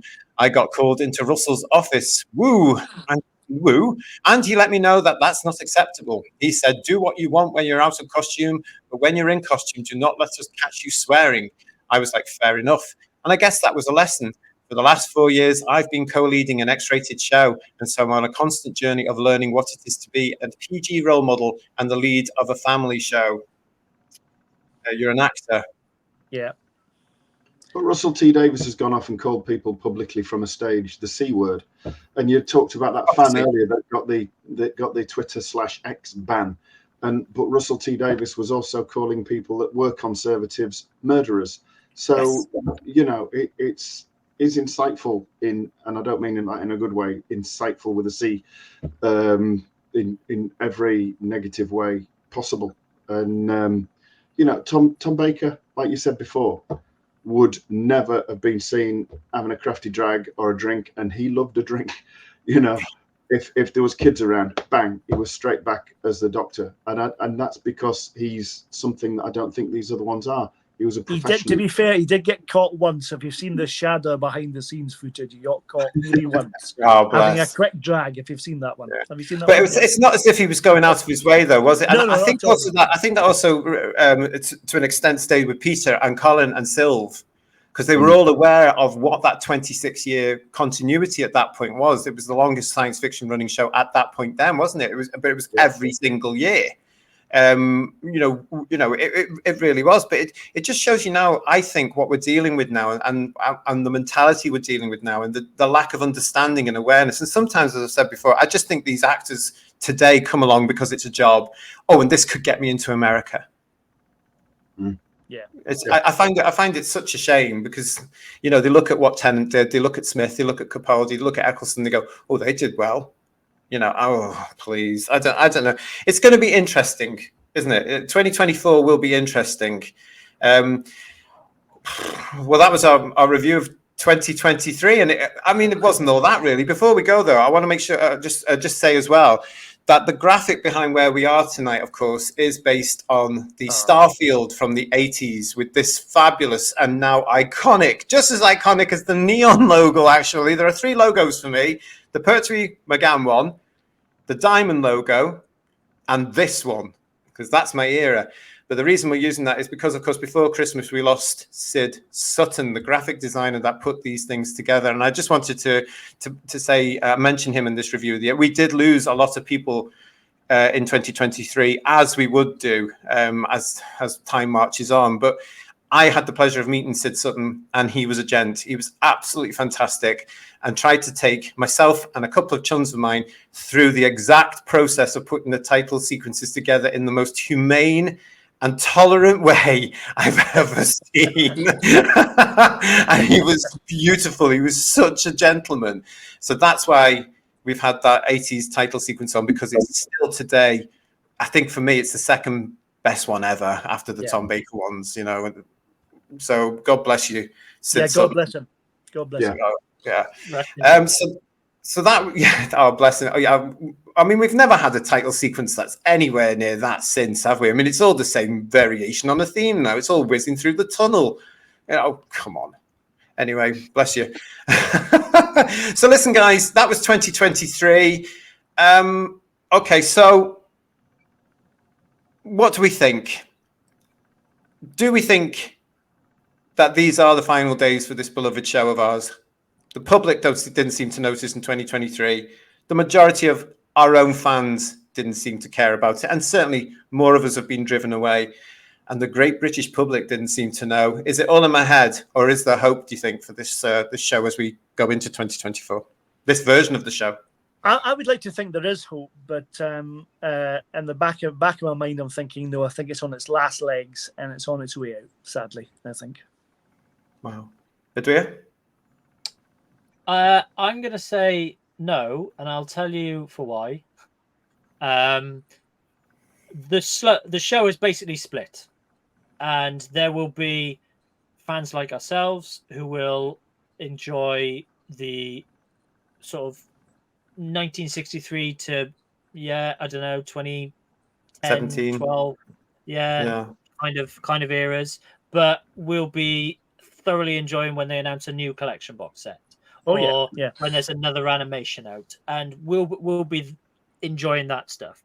There'll be an audience for the new series, and there'll be the the fandom on X and Twitter, whatever it's called by that point, that will engage and talk it up and say it's the greatest thing ever made and all that sort of stuff.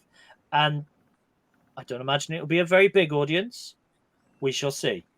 But that will be in a separate universe. Bubble. Yeah. Yeah, exactly. So I think due to the way this deliberate action of trying to divide people, which is entirely what the whole culture wars that we've talked about has been about, is about creating this division.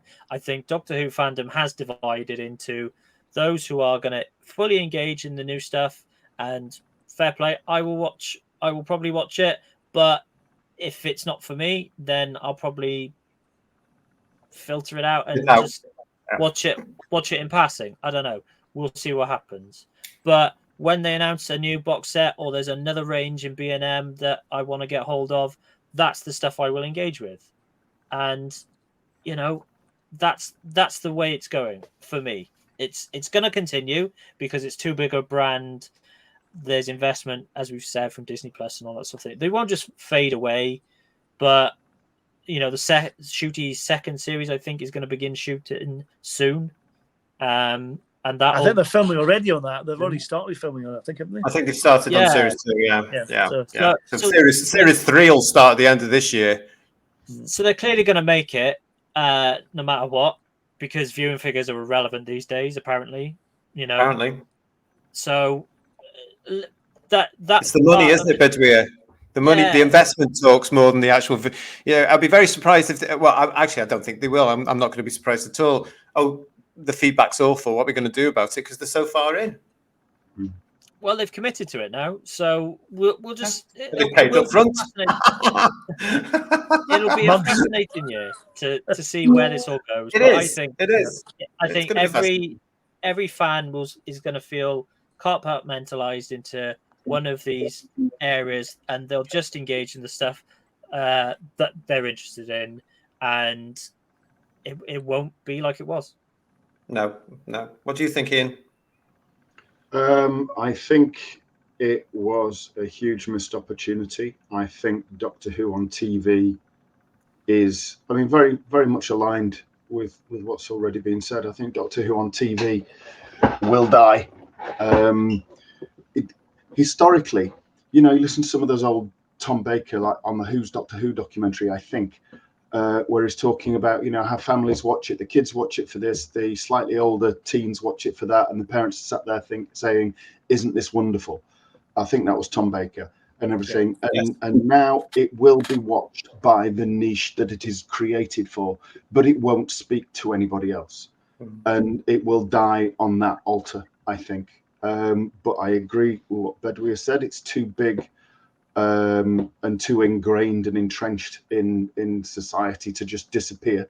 I think there'll be elements. There's a lot of independent creatives out there. In those wilderness years, we had the books and everything. When it dies on its arse in the TV and Disney disappears away and the BBC looks elsewhere because it's cocked it up and never has understood Doctor Who anyway, they'll give rights to some independence again, and the cycle will start again.